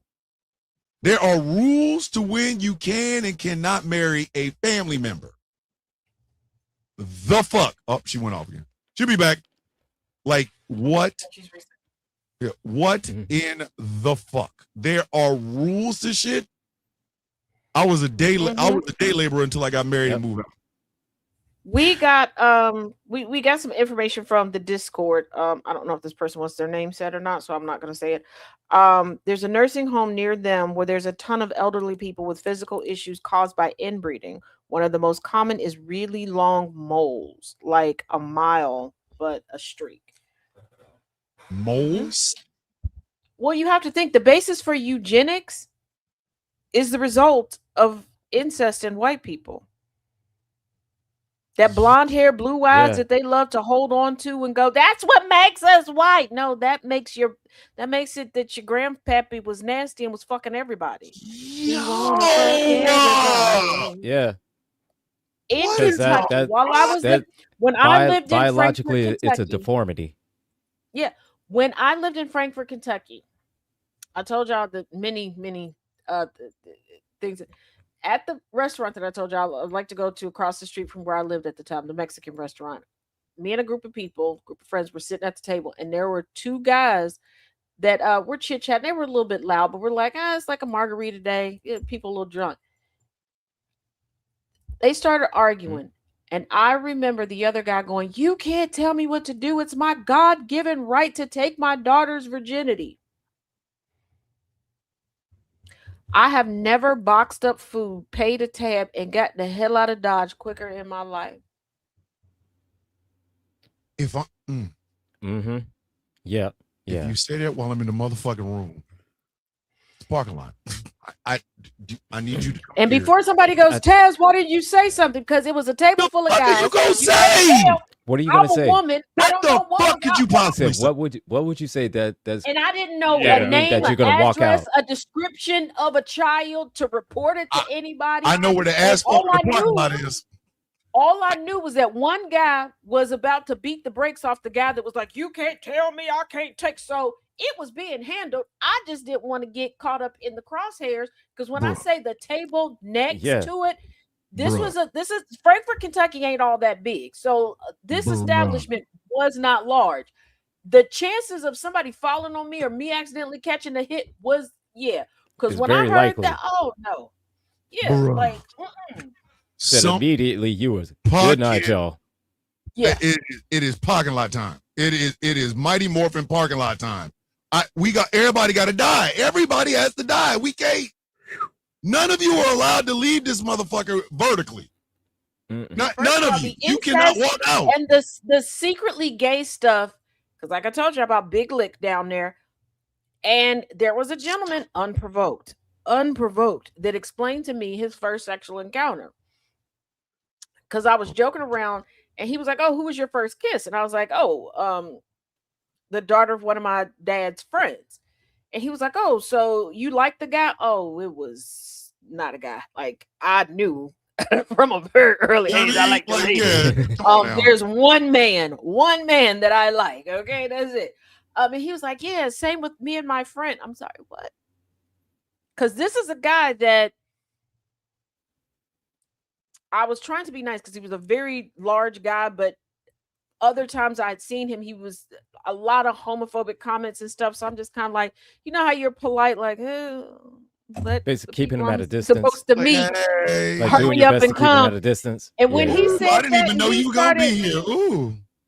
Right, and then when he started talking and saying all this other stuff, and that's the same dude that offered to pay me $50 every time I would go to Walmart with him to be the buffer to make it seem like we were dating so he could go through the bras and underwear to pick out what he wanted to wear.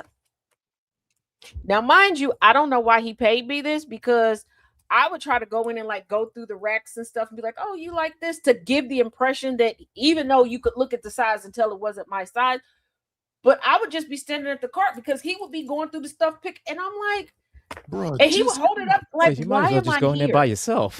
That's what I'm saying. I'm like, what the fuck is all that? Dog, you doing gay with extra steps. I need you to fucking. But look, I was broke, and $50 is I wouldn't turn it down that hey. and it was $50 it wasn't $50. like $50 I get it. It wasn't like $50 a week. It was $50 every time he wanted to go to that Walmart. And in Frankfurt, you either hung out at the White Castle or you hung out at Walmart. So it would be one time it was like 4 times in one day he called me. Here I come. And there was like a little shuttle bus. If I went out to where I went, hey, that's a nice little side hustle right there. Yeah. Right, it was over the summer, and at that time you could ride the bus. It was like they say it was like a shuttle. I could take the bus from right in front of like 10 steps from my front door to Walmart, and they dropped you off at the front door for free. This the whole summer. So yeah, I listen. You had a dick pill commercial, Jesus. But yeah, like goddamn, and we need to be getting better compensated here. But here's the thing. But I'm telling you, there was a time where, and he introduced me to 2 other people who wanted the same service. I let go of my part-time job at the time because kids had started going off to college, and I was trying to help them out with college and make it do. I could quit my part-time job that I had because Baby, I was right. You was bringing in the money. You was bringing in dough. Said you bringing in the money. in All that you had to bread. do was just go to Walmart. Bringing in that cheese and chicken. And I mean, they were giving it to me in cash. It wasn't like, oh, they were like sending it through like a cash app or something. No, it was $50 in cash. And sometimes they give me a tip if I would go through the line for them. Yeah, I go through the line for them. And then if they gave me cash, they never asked for the change, and I never said nothing about change, so I would keep Right. You gonna get change from fucking Barack Obama. Fuck you talking about? You get hope and change over there. Like the fuck?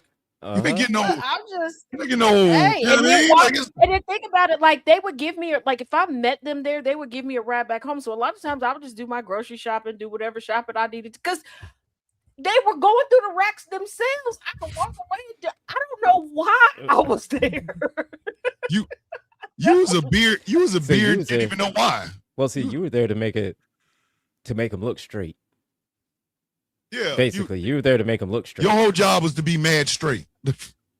Yeah. That's And I basically know what you some were of the there for. cashier, and some of the cashiers had to be confused because there was like a couple times where I was there, like in the morning with one person, in the afternoon with one person. You know, all these Some of people. the cashiers probably thought that I was a cheater. They had to think that I was cheating. They probably thought that's like, oh, this bitch here. Oh, This you see bitch her? out here doing. You She said out here she doing came all out. kinds She of came out shit. here with this. She came out here early this morning with this one dude. You saw it. She was out here yesterday with a different. Yeah, shout out. They never said anything to the. Now they may have talked amongst each other, but they didn't quote unquote. Oh, I blow can my tell you this cover, right like, now. Oh yeah, I can tell you this right now. Walmart employees, yeah, as a former Walmart employee, yeah, we talk about you. Ain't nobody telling nobody that shit. They're Like, not gonna, ain't nobody got time for that, Otis. Like, because they're not gonna say anything, to you or to anybody else or any kind of shit like that. But amongst everybody there, I can tell you that whole store knew about you. oh, they Tell that you right now. That You knew whole that. store knew about you. The whole fucking store. That Your whole ass store was knew talking about the you. motherfucking town. Okay. You oh, talking to them. especially since all of the guys except for one was white. There was one guy. He was biracial, but he wasn't like black, white, biracial. I forget. He told me, but I don't know. I didn't care. He always paid $75. I just okay. So you was there for the money. I don't care. Like, I don't even I'm here remember just his to get name. paid. I'm here to I get only paid. I don't remember care one about your of their backstory. names because I was just like, you was a floozy. I was not a floozy, sir.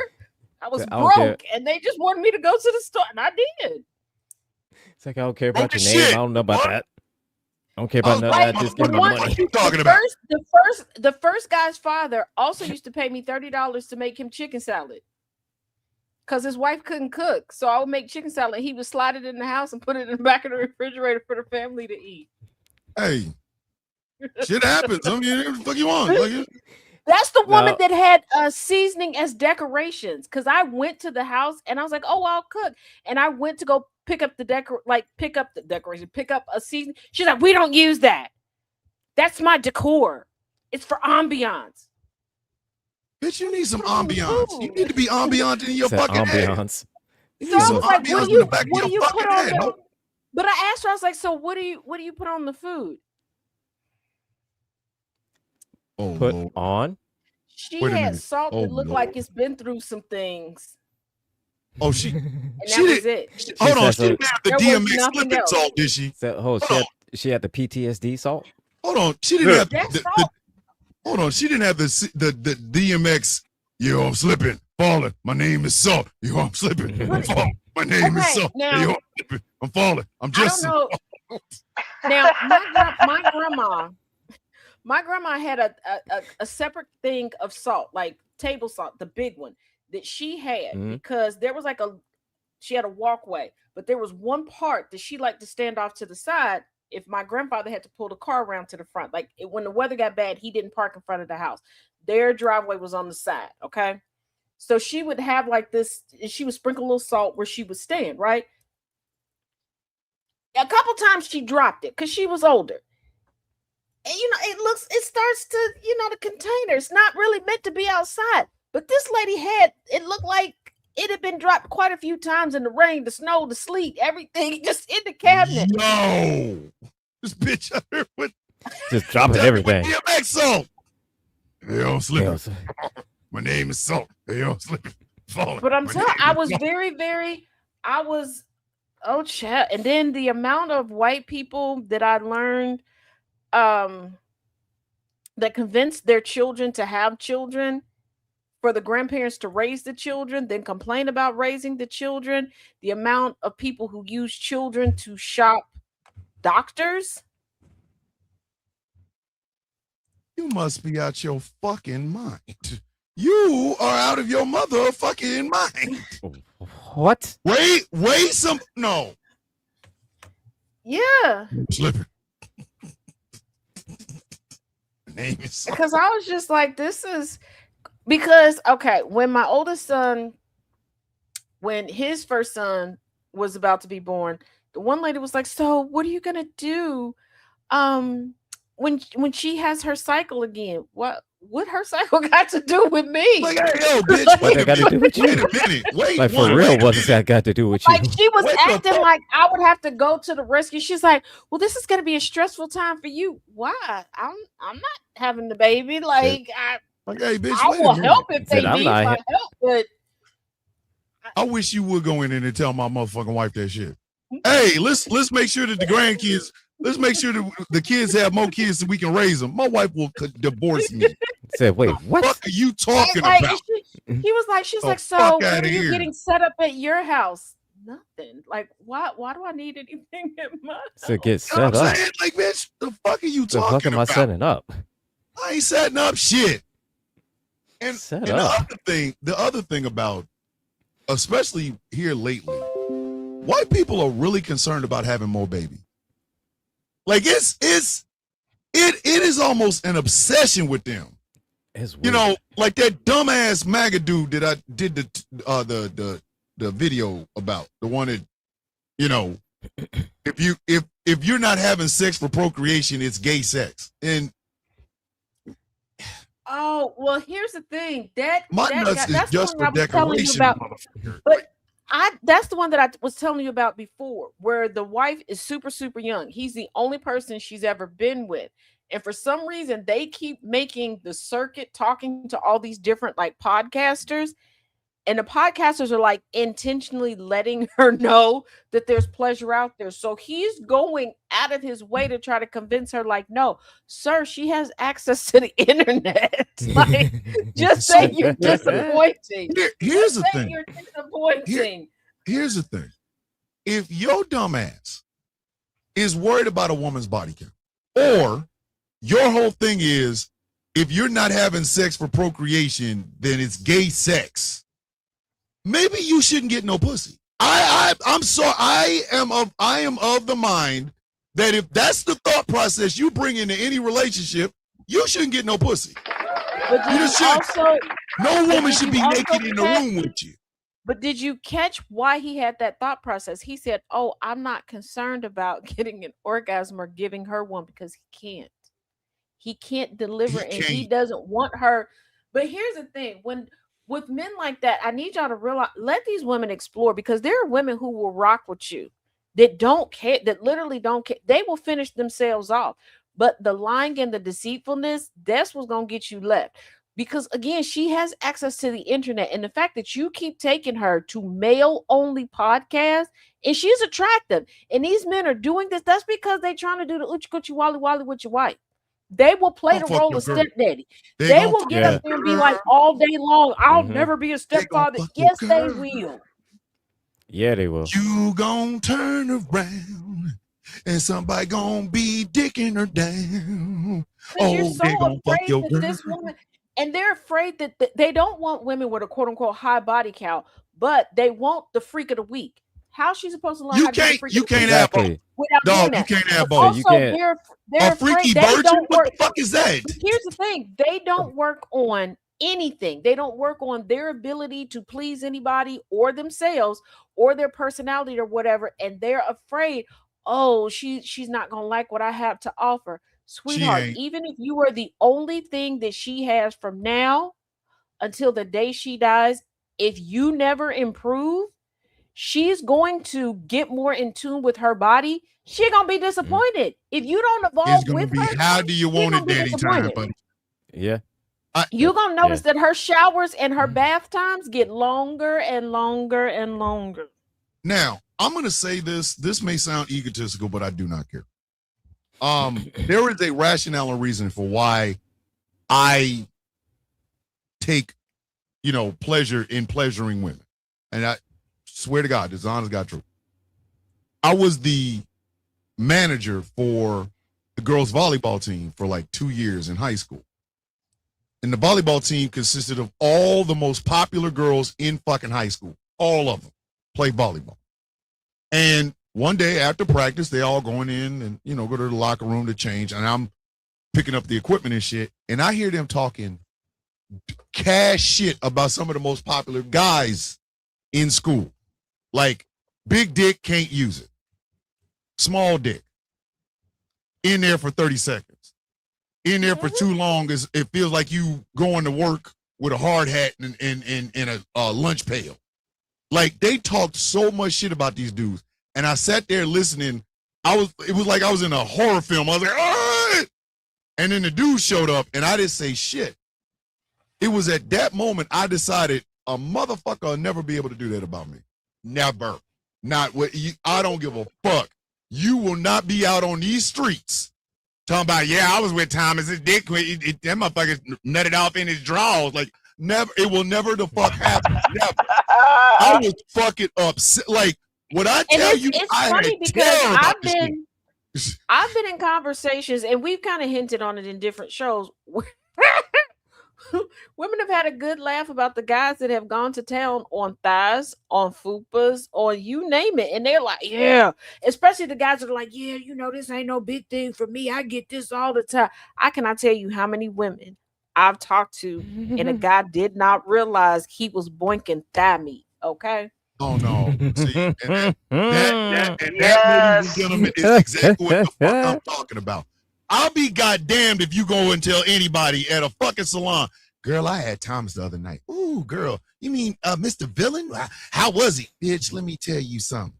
Do you know this motherfucker spent the whole night fucking my thigh fat? You know, do you know how this motherfucker fucked my thigh fat for 45 minutes, girl?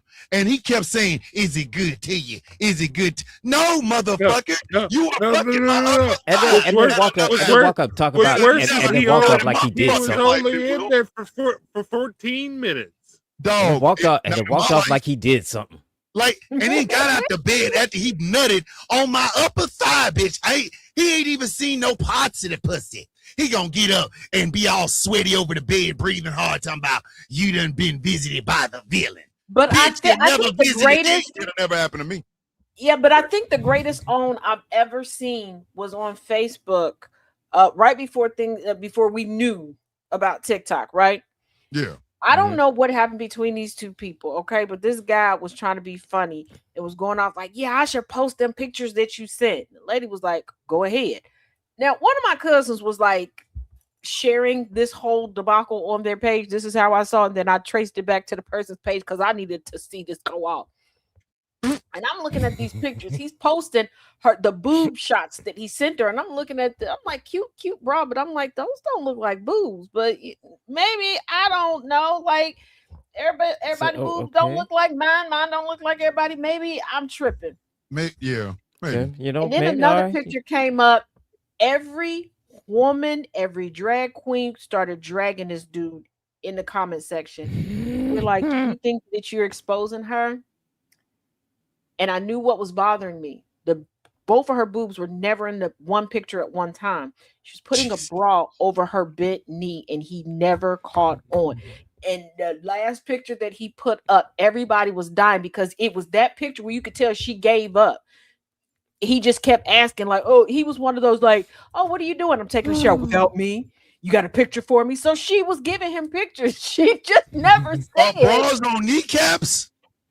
Oh no, dog! Pack your shit up and go to Krypton. Pack your shit tonight and go to Krypton. Where you could tell she gave up because you could see like the little crease. Where before she was doing a good job of like the way she was positioning the bra. But when I went back, I was like, that's what was bothering me. There was never two boobs in the picture at one time. She would do one boob, the other boob, where she was just. I don't even think she was switching knees. I think she was just taking the bra like scooting. This man out here is getting excited for kneecap. Sir, pack your shit. Go to Krypton. Go to Krypton. Like you can't be on the planet no more. We are deporting you from the planet Earth. You can live on the moon. You gotta go. You can't be here. You fell for kneecap. The fuck is wrong? Again, this what we doing. Listen, I was Mamba mentality about sex before there was a Kobe fucking Bryant. Like you motherfuckers was never gonna get the chance to be talking about, I was with the villain, he ain't shit. You out your fucking mind. That's why when I hear white dudes all of a sudden wanting to change the fucking game, I had to earn every piece of ass I ever got in my life. I had to earn it, right? White guys like, women should think about giving us guys who are incels, giving us a chance. A chance of what? A chance of what? If you don't get the fuck out of my goddamn face. Now I'm not gonna lie. There were a couple, I don't know what it was, in my mid-20s to the mid-30s. I was like a white guy magnet, and no matter what I would say, they would not leave me alone. I told one white guy made me so nervous that I told him I ain't comfortable, bruv. I ain't comfortable. So you gotta go.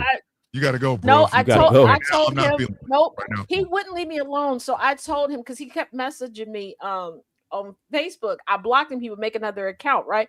So I told him I was into lizard dress up. I couldn't think of anything else. Like nothing else would work, right? Nothing else would work. That'd do it. And it's like none of these guys would let go. Lizard play. Lizard play. Okay, I left you wherever the fuck you told me at. That's exactly where I left you at. I would look at it and say lizard play. The fuck? Let me tell you something. Wrong with it? No, I'm in the lizard play. You're not in my car. There were a couple guys that I'm not proud of this, but it worked. Lizard play, but I used stock Again, that's photos a new one. to send to them. That's a fucking. I'd be proud of that. Yeah, but hold on, I would Google like black woman 5'11" and like crop down and send it to them. Now, mind you, did I check the complexion of these women? No, I didn't care. No. I always have like 50,000 pictures and videos of myself on any social media platform. But they would not leave me alone. So I was like, hey, here. And he was like, well, what do you mean lizard?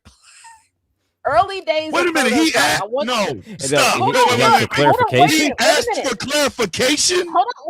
Wait a minute. So this is the early days of Photoshop, right? And this white dude, I promise you, he looks like if he came to your house, all of the copper in your house is going to come up missing. All the silverware is going to come up missing. That's the look that he had, okay? All right. So the early days of Photoshop, I Googled, okay? Lizard costumes. And then I just randomly took, like, there was like a couple like movie promo posters that were out at the time that had like women. I don't even know if they were black women on here. They were just women. Okay. So I kind of like badly photoshopped. Like this is back when you could tell a picture was photoshopped. Okay. Yeah. The costume one to the person, but this was don't tell me he fell for it. Paper dolls. Don't tell me he fell for it. Paper dolls where you had to like fit it over there. He fell for it. Yeah. He actually fell for it. He was like, oh, I'm down with that. Baby. What the fuck, bitch? And I can admit this now. Because I think he's long forgotten about. I don't know. But I was like, you know what? Fine. We can meet at. I named a mall at like on this day at this time.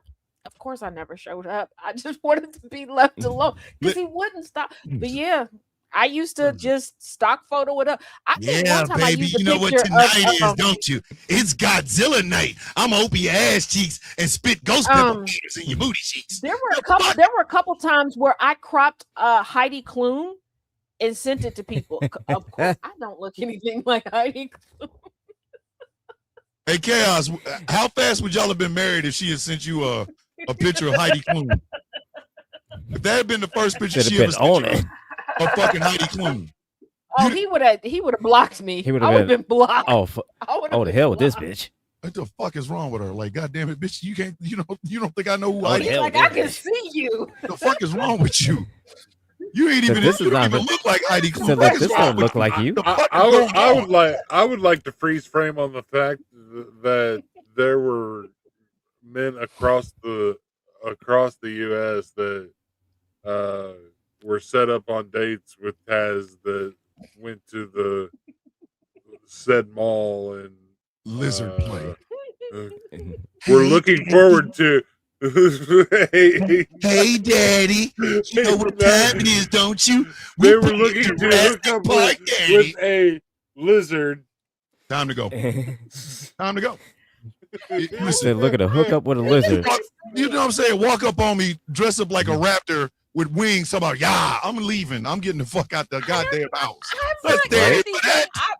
Look, I Oh, went hell from no. I tried to tell people I was a minor and I couldn't do it. The white guys didn't care. That seemed to excite them. Oh, that was I was the like, turn. oh, I'm gay. Yeah, you underage. Yeah. Said, oh, Yeah, underage. I told y'all. He told Right. you immediately blocked. I do not find her attractive. He does not like Heidi Klum. I told you that. See, there you go. All of these things. I tried everything else, and then in a panic, and I think I said lizard play because actually, I do know why. I had two of my nephews that I was babysitting, and I was at my dad's house. And in the summertime, when you sit out in their driveway, because they were like playing with chalk at first, and then they started chasing around these little lizards. So I saw the lizard, and I was like, "This is weird enough that this guy will just delete me." It's crazy enough. It just might work. No. That's like I have a thing for Wimi Bakesu, the woman that played the Smoke's girlfriend in Sinner. I fucking love this one. Love her. But if she was like trying to get me off the scent and she said, I'm in the bat play, and I asked her what kind of bat she talking about, well, baseball bats and vampire bats. Hey, Wimmy, I like you. I like what you do. Just I like your movie.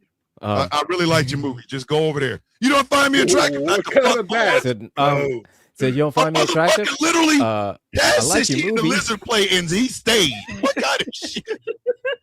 Well, okay. That was not a point of getting the fuck away from her ass. I'm in the lizard play. Well, tell me more about it. Tell White about it. Tell She said, fucking lizards, you dumb son of a bitch. But also, well, right before we got official, right? I am so horrible. Well, I used to be so horrible at like messages, but my OG account was like at 75K. So, you know, it was getting crazy in there. I was looking for a particular message from somebody because they were like, hey, I messaged you some information. I'm like, okay, let me go. I click on, y'all know, if y'all watch the Taz Effect on Friday,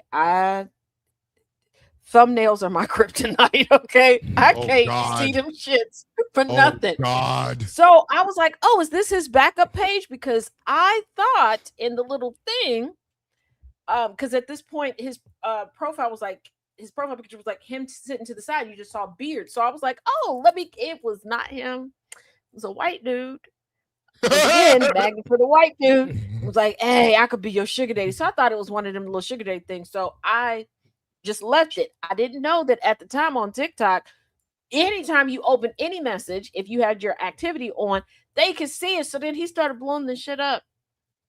We married now. I can say this. So before we hadn't even met face to face, he hadn't decided if I was gonna be his girlfriend, let alone anything else. I was like, I got a boyfriend and he don't like that. Who your boyfriend? Him. Hickler, him. Hickler. Him, Ali. Him Ali over there. That's his name. What's his name? Him Ali, motherfucker. Didn't you hear me the first time? Him Ali. That's him over there. His nickname Hickler. That motherfucker over there. What the fuck? Him right Sorry, there. babe. But Listen, because I was just like, what is up? And it was one of those, I had a mission and I was out of excuses. Because like the early days of TikTok, the things I used to tell people, I eat sand. Please don't bother me.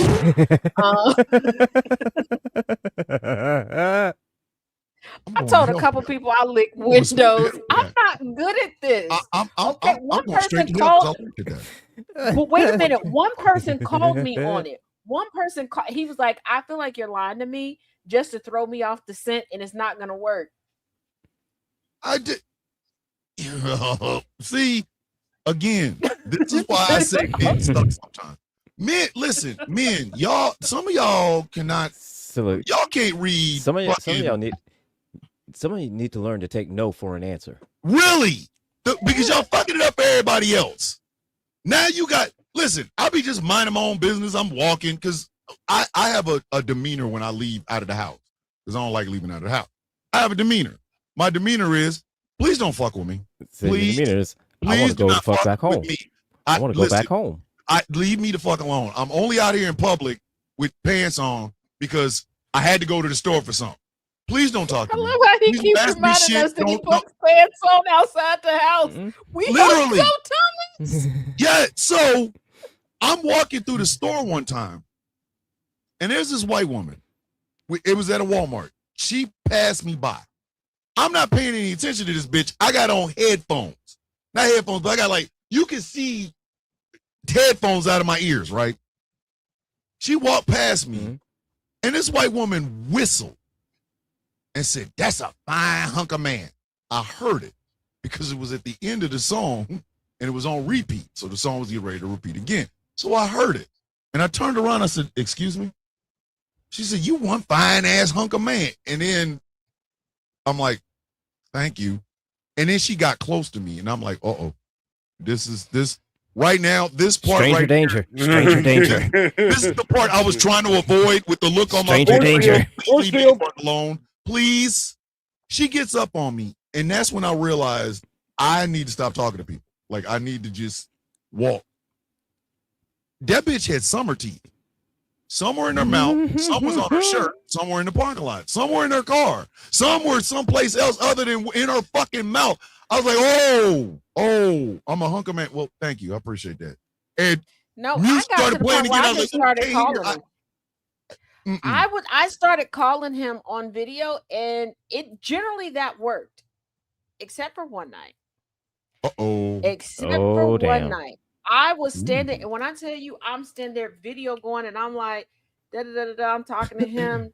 Dude comes up, and I turn the screen like on the phone, like I'm not just, and he just keeps trying to have a conversation on the phone. Get the fuck away from me! If I smack the shit out of you, I'm currently on the phone, motherfucker. Leave me alone. Like, I'm on the phone. I'm on the phone, Edgar. And I'm like, why? Why do you keep just say, why is you in my face? Leave me alone. The only thing I will say about the times we live in right now is the boldness of white men. Like, oh my God. You motherfuckers got shortcomings shorter than a short bus, and y'all are some of the boldest, stupid motherfuckers I've ever seen in my fucking life. Y'all need Jesus. Y'all are bold and stupid at the same fucking time. Like, some of y'all got deficiencies that would normally keep people's mouths shut. Yeah. Normally. It'd be fascinating if, y'all weren't dangerous. Yeah, like, you motherfuckers out here, who works harder than the white man? What the fuck? Everybody else? Right, like everybody. Everybody else, literally everybody else. Like, and they be just out here bold, just, I work harder than some niggas. And I'm like, oh God, like, you didn't really mean it, did you? Like, we see you. That's that white toast. That's that. It boggles my mind. Like, I like the fact that they're bold because it gives me something to laugh at. Like, if they wasn't bold, there wouldn't be nothing, it's useless to laugh at the motherfuckers. But these bitches is bold. Like they say until they run out of steam, because they come in thinking that they're the smartest in the room. Because let's not forget the guy that asked me, well, where would you be if we didn't rescue you from Africa? I said, you all didn't steal slaves. You stole innovators and made them slaves. I said, so let me ask you this. Where would you be if you didn't have my shoulder to look over and my paper to copy off of? His response was, he said, I'm not saying that my life would be worse. And I said, gotcha, bitch. If you're saying that you're the greatest thing since sliced bread, if you're saying that you're the greatest thing since sliced bread, if you wouldn't have had to come get me, you should be accelerating far more, but you're not. So you just explained to me that you need me to look great, not even be great, but look great. He was like, I can't stand you. You got too much confidence. Block, block, block, block, block. But dog, you started the conversation. Like, if I hear one more white man say anything about, well, where would you be if we hadn't taken you from Africa? I'd be like, the same place I am right now, better than you. What the fuck? Like, dog, I can smell you through the screen. You make a video and I sniff and I go, ooh. So, ooh, smells like mediocrity. Ooh, why your booty hole smell like that? Ooh, I can smell spirit. Like, ooh, I can smell you. Like, bitch, do you believe in Irish Spring? Like, well, I'm Irish. Do you? They got the sulfur. They got the sulfur. Oh my God, they be out here. Yeah, that fetal melanin, actually, that they got the fetal melanin, which is orange and yellow. And if you Google it, it actually looks like the MasterCard. And then if you go deep into that, it's like, y'all are the debt on society. So it makes sense that y'all would be orange and, I digress. Yo! Yeah, I didn't look like the orange MasterCard. God damn it. You take colors of MasterCard. That's nasty work. That is diabolical. You want to hear something even more diabolical about credit cards? And then I gotta jump off. But the black MasterCard, which is the most coveted MasterCard, we all know that, right? Yeah. I think it's the yearly, or it's actually probably the monthly. The monthly rate they charge is the same that an ounce of melanin costs.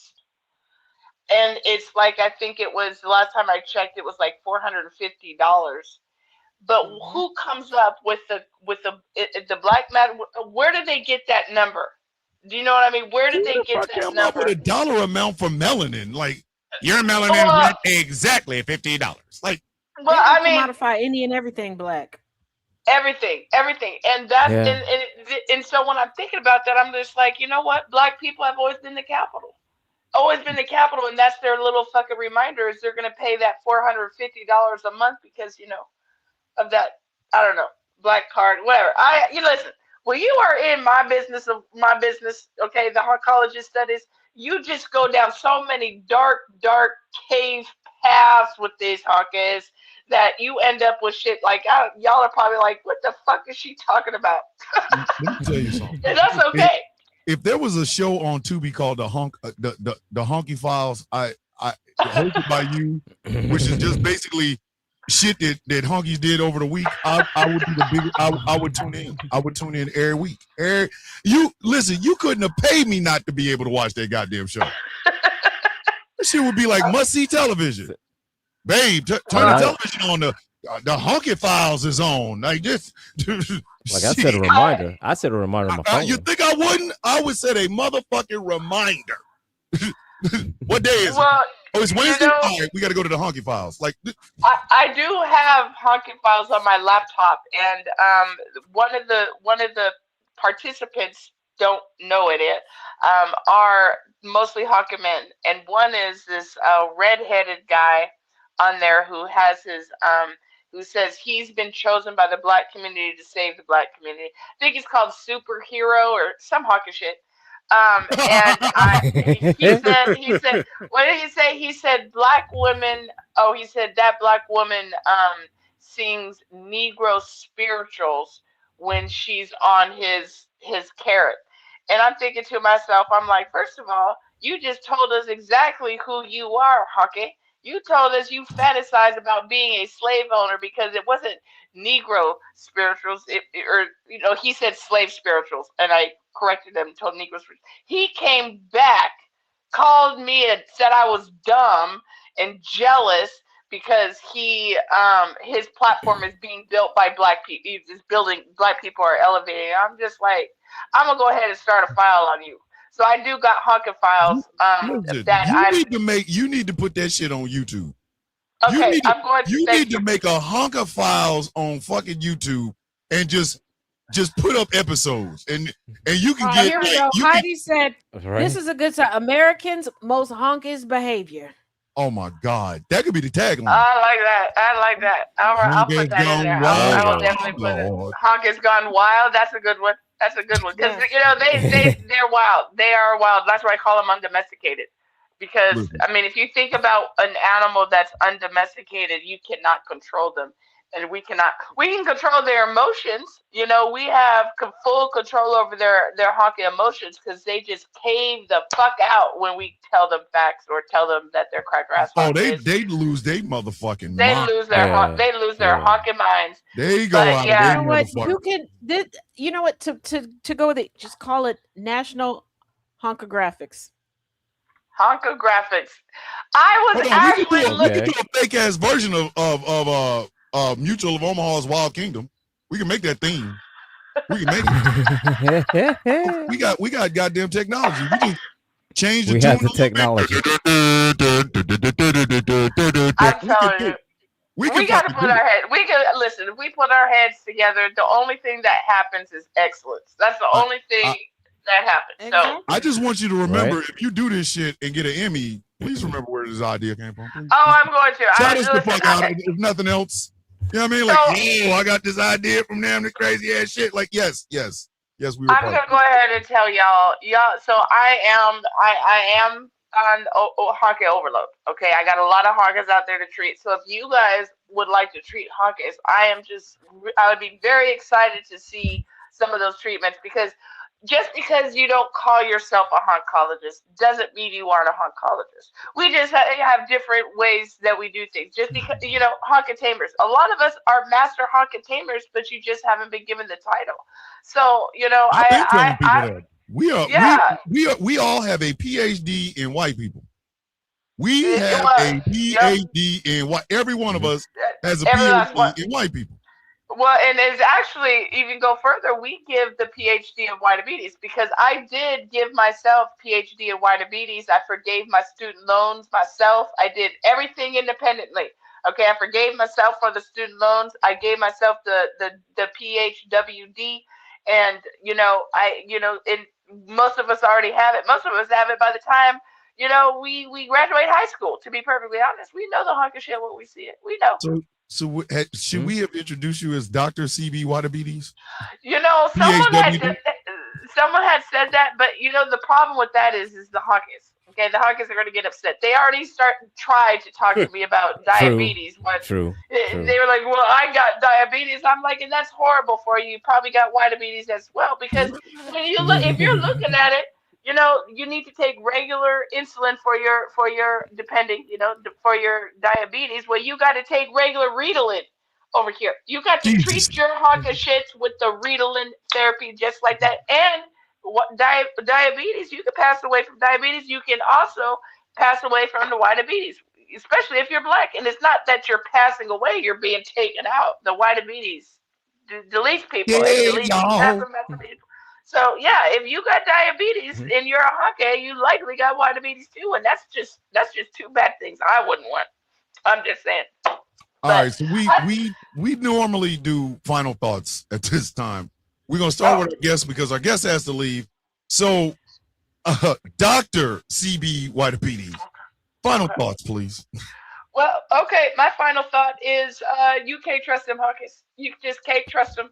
George, I do have a documented George Jefferson saying that. I mean, it's animated, it's a meme, but I'm sure he said it. Don't trust them honkies. You can't. You got to treat them. You got to stay your distance 8 feet. Tell these wild undomesticated honkies to keep their 8 feet from you, and then your soap and water. You got to have your soap and water. So don't forget, leave the house, and then your mask. Don't forget your mask. You have to protect your eyes. Shit is wild as hell. Wild as hell. All right. Gambit, final thoughts, sir. Jeez, put me on the spot. Uh-oh. You put him on the spot like we don't do this every week. We do this every week. You talking about I'm on the spot? What are you talking about, sir? Every week. Hey, wait a minute, hold up. Hold on, wait a minute. Put me on the spot. The spot of what? I know I was going to be next. See, now you know how I feel. I usually thought I thought you were going to be next. Listen, I did too. Every once in a while. I did too. Just for giggles. I'm always the first one. We like to mix it up, but Angry always believes that I'm doing this shit on purpose. Like somebody will say something real deep. You do. I go, Angry, final thoughts. Motherfucker, why you put me after that? The fuck? You do. Oh, no, I don't. Every fucking time you do. No, I do not. Name one time you haven't. Thoughts, sir. All right, we're gonna do the new one. Rock Bottom Records. Our payroll is mostly high fives.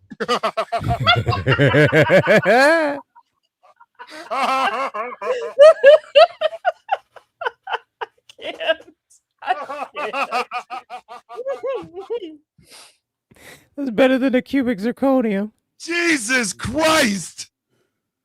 Our payroll is mostly high five. That's where you get it from. Where'd you get it from? Where'd you get it from? The fuck? Oh shit! Angry as IT nerd. Final thoughts, sir. So I've been thoroughly educated on the many uses of the word honky and the different variations of it, and I do appreciate that. Thank you very much, Ms. Whitabetes, Dr. Whitabetes. I do appreciate for educating me on the thorough usefulness of the word honky that I realize now I have not been using to my full potential. No, you haven't. You have not, sir. I have not. And I shall immediately correct that egregious error. Listen, Chaos almost got hit with the choke fart. Chaos almost got choke farted. Thanks, Gambit. Appreciate that. You can't do that. We're not a month in yet. Sir, this shit has only been 48 hours. Choke farting is out of people. You gonna kill a not even month-old marriage, sir. Miss Taz J, final thoughts, ma'am. My final thoughts are more housekeeping. Gotta take care of some business tonight. First of all, do not forget that next week we will be discussing the Ray J v Orlando fight. That will be taking place next Saturday. Keep in mind they are the undercard for a Clarissa Shields fight. As she keeps telling people her and Papoose are gonna have a baby. Okay. All right. Okay. Also, do keep it. Yeah. It's possible. Yeah, she better leave Remy Ma alone. Remy shot. I've been waiting on this fight for so long. Okay. Imagine what Remy will do with somebody she don't like. But also, in a trio series to start off the week for Sound of Coffee, if you have not seen the movie Obsession, don't. I would say go watch it, but you can enjoy the series without watching it. Please don't. Also, preemptively, keep it cute. Don't blame me for this. It is what it is. I don't like it. You can hear him grunting. I'm just the EP. Also, to let you know, the news division here at GCPR, we will be covering the Tupac murder trial that begins tomorrow. Yes, there was an arrest regarding the murder of Tupac, and the trial begins tomorrow. So we will be covering that, just to let y'all know. And then on the 23rd, Miss Knickknack will be joining us again. So there we have it. I will remind y'all, but that's my final thoughts. Just little housekeeping, taking care of business. And if you missed the links for our illustrious guest CB tonight, and you are in the Sound of Coffee Discord, they are there. Also, they are sprinkled throughout the comment section. Oh, and don't forget the 2 individuals I told y'all. I warned y'all, and I mean it. You getting cussed out tomorrow. I'm gonna even do my makeup to cuss you out real pretty, like. Ooh, boy. All right, my final thoughts. As Taz alluded to, over the next couple of days on the Sound of Coffee, we will be talking about the movie Obsession. We'll also be talking about a scene out of the new Spider-Man Brand New Day movie. And we will be talking about just white men. I'm just gonna give you, I'm not giving no spoilers. I'm not gonna say anything until starting tomorrow. Obsession is the worst fucking film I've ever seen. Obsession takes the place that The Happening has held on to for many fucking years as the goddamnedest worst fucking film I have ever seen. I hated everything about it. I hated the lighting. I hated the actors. I hated the actresses. I hate the director. I hate the motherfucker that brought them croissant sandwiches. I hate the fucking person that gassed up the cars that they used. I hate the fucking person whose job it was to fluff up their fucking makeup. I fucking hate that film. I fucking hate everything about it. And if you ask me tomorrow, fuck that film twice as hard. I fuck everything about Obsession. Fuck it. My notes on Obsession makes The Happening look like the Dark fucking Night. Fuck that film. I'm trying. My notes are pretty and color coordinated. Listen, Taz took notes. All I took was anger. All I took from the whole fucking film was rage. The more they talked, the worse I fucking felt. Yet, are you gonna spoil it? Yes. I'm telling y'all right now, I'm spoiling the fuck out of that film because I don't think a fucking human being should watch it. But with that being said, I need incels to not. I just need you to not. I need you to never get pussy, never be near a woman, never be in the room with a woman. Because if this is how America's gonna go, if this is America going forward, I want to leave, and I want America to pay me for it. This whiny bullshit is getting on my motherfucking nerve. Some of y'all ain't lonely enough for me. You're just not. You're not lonely enough for me. You should.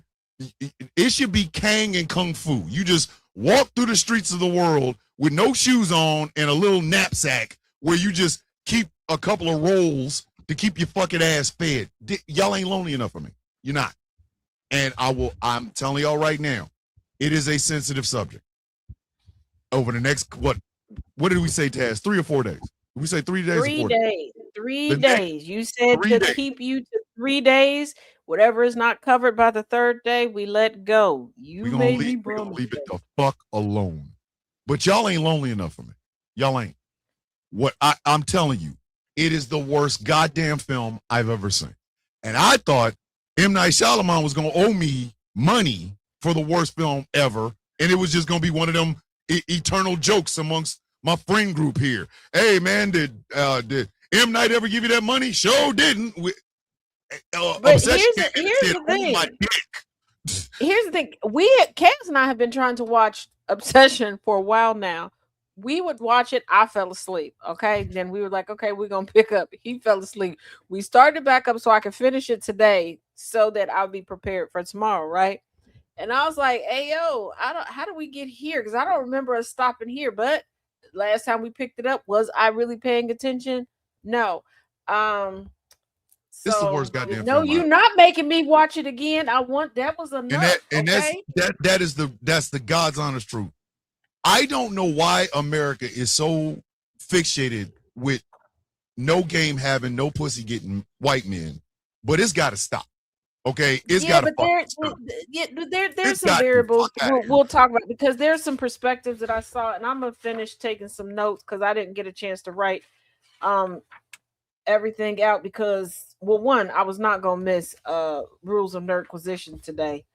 Great show, by the way, fellas. So I put a pin in some stuff. So I gotta finish taking the notes and did you know this motherfucking movie? Because you mess with me. Yeah, but because you like to mess with me in the morning and throw curveballs, I'll send you the notes. Don't send them. No, I don't need them. Oh, I don't need them. I believe me when I tell you, the next 3 days, the next 3 days, the only person planning is Taz. Everything I want to say about obsession, about male loneliness epidemic, about wet balls because you pee on your nuts, all of that. I got it right the fuck here. I'm telling you. Listen, as good radio, I hope it is. Uncomfortable conversations, you goddamn right it is. But I'm telling you right now, I'm spoiling the fuck out of that film because I don't think any fucking person with the only person that should see is Stevie Wonder. That way he ain't got to watch the shit. He just have to listen. It is the worst fucking film I've ever fucking seen in my fucking life, and I'm about to dog the shit out of it. So first of all, just do not listen to him talking about because he enjoyed it. Okay, he looked at me when I said we got to finish watching the movie. 2 minutes in, first of all, he was back to scrolling TikTok. He looked over at me 3 different times, like with that look, like I love you, right? Because I'm pretty sure, if we would have had a little bit more money in the bank, he probably would have thrown the TV out. Like he looked at me like he wanted to say all the cuss words at me. Okay, don't let him fool you. I have never wanted to swear off motherfucking things on camera for good books in my motherfucking life. But we'll talk about that starting tomorrow. We want to thank Miss Dr. CB Whitabetes for venturing into the view zone. At my regular rogues, as always. Thanks for having me. I really appreciate it. Thank you for coming. Honored for asking. Listen, thank you for coming. For my regular rogues, as always, y'all are the best in the business. Don't ever say otherwise. And for you, viewer and watcher, thank you very much for watching. Thank you very much for listening. We will see you all in 7 whole days. Ladies and gentlemen, the villains are out. Stay tuned for Conversations with T. Nathan on these GCPR airwaves. GCPR, where every voice matters. Night, kids. See you in the morning. Beyond Gotham, hey, there is a villain's view. Beyond Gotham, hey, there is the villain's view. This is the villain's view. Hey, the world's seen in shades of blue. Hey, we stand as one, we stand true. Hey, this is the villain's view. Oh, this is the villain's view.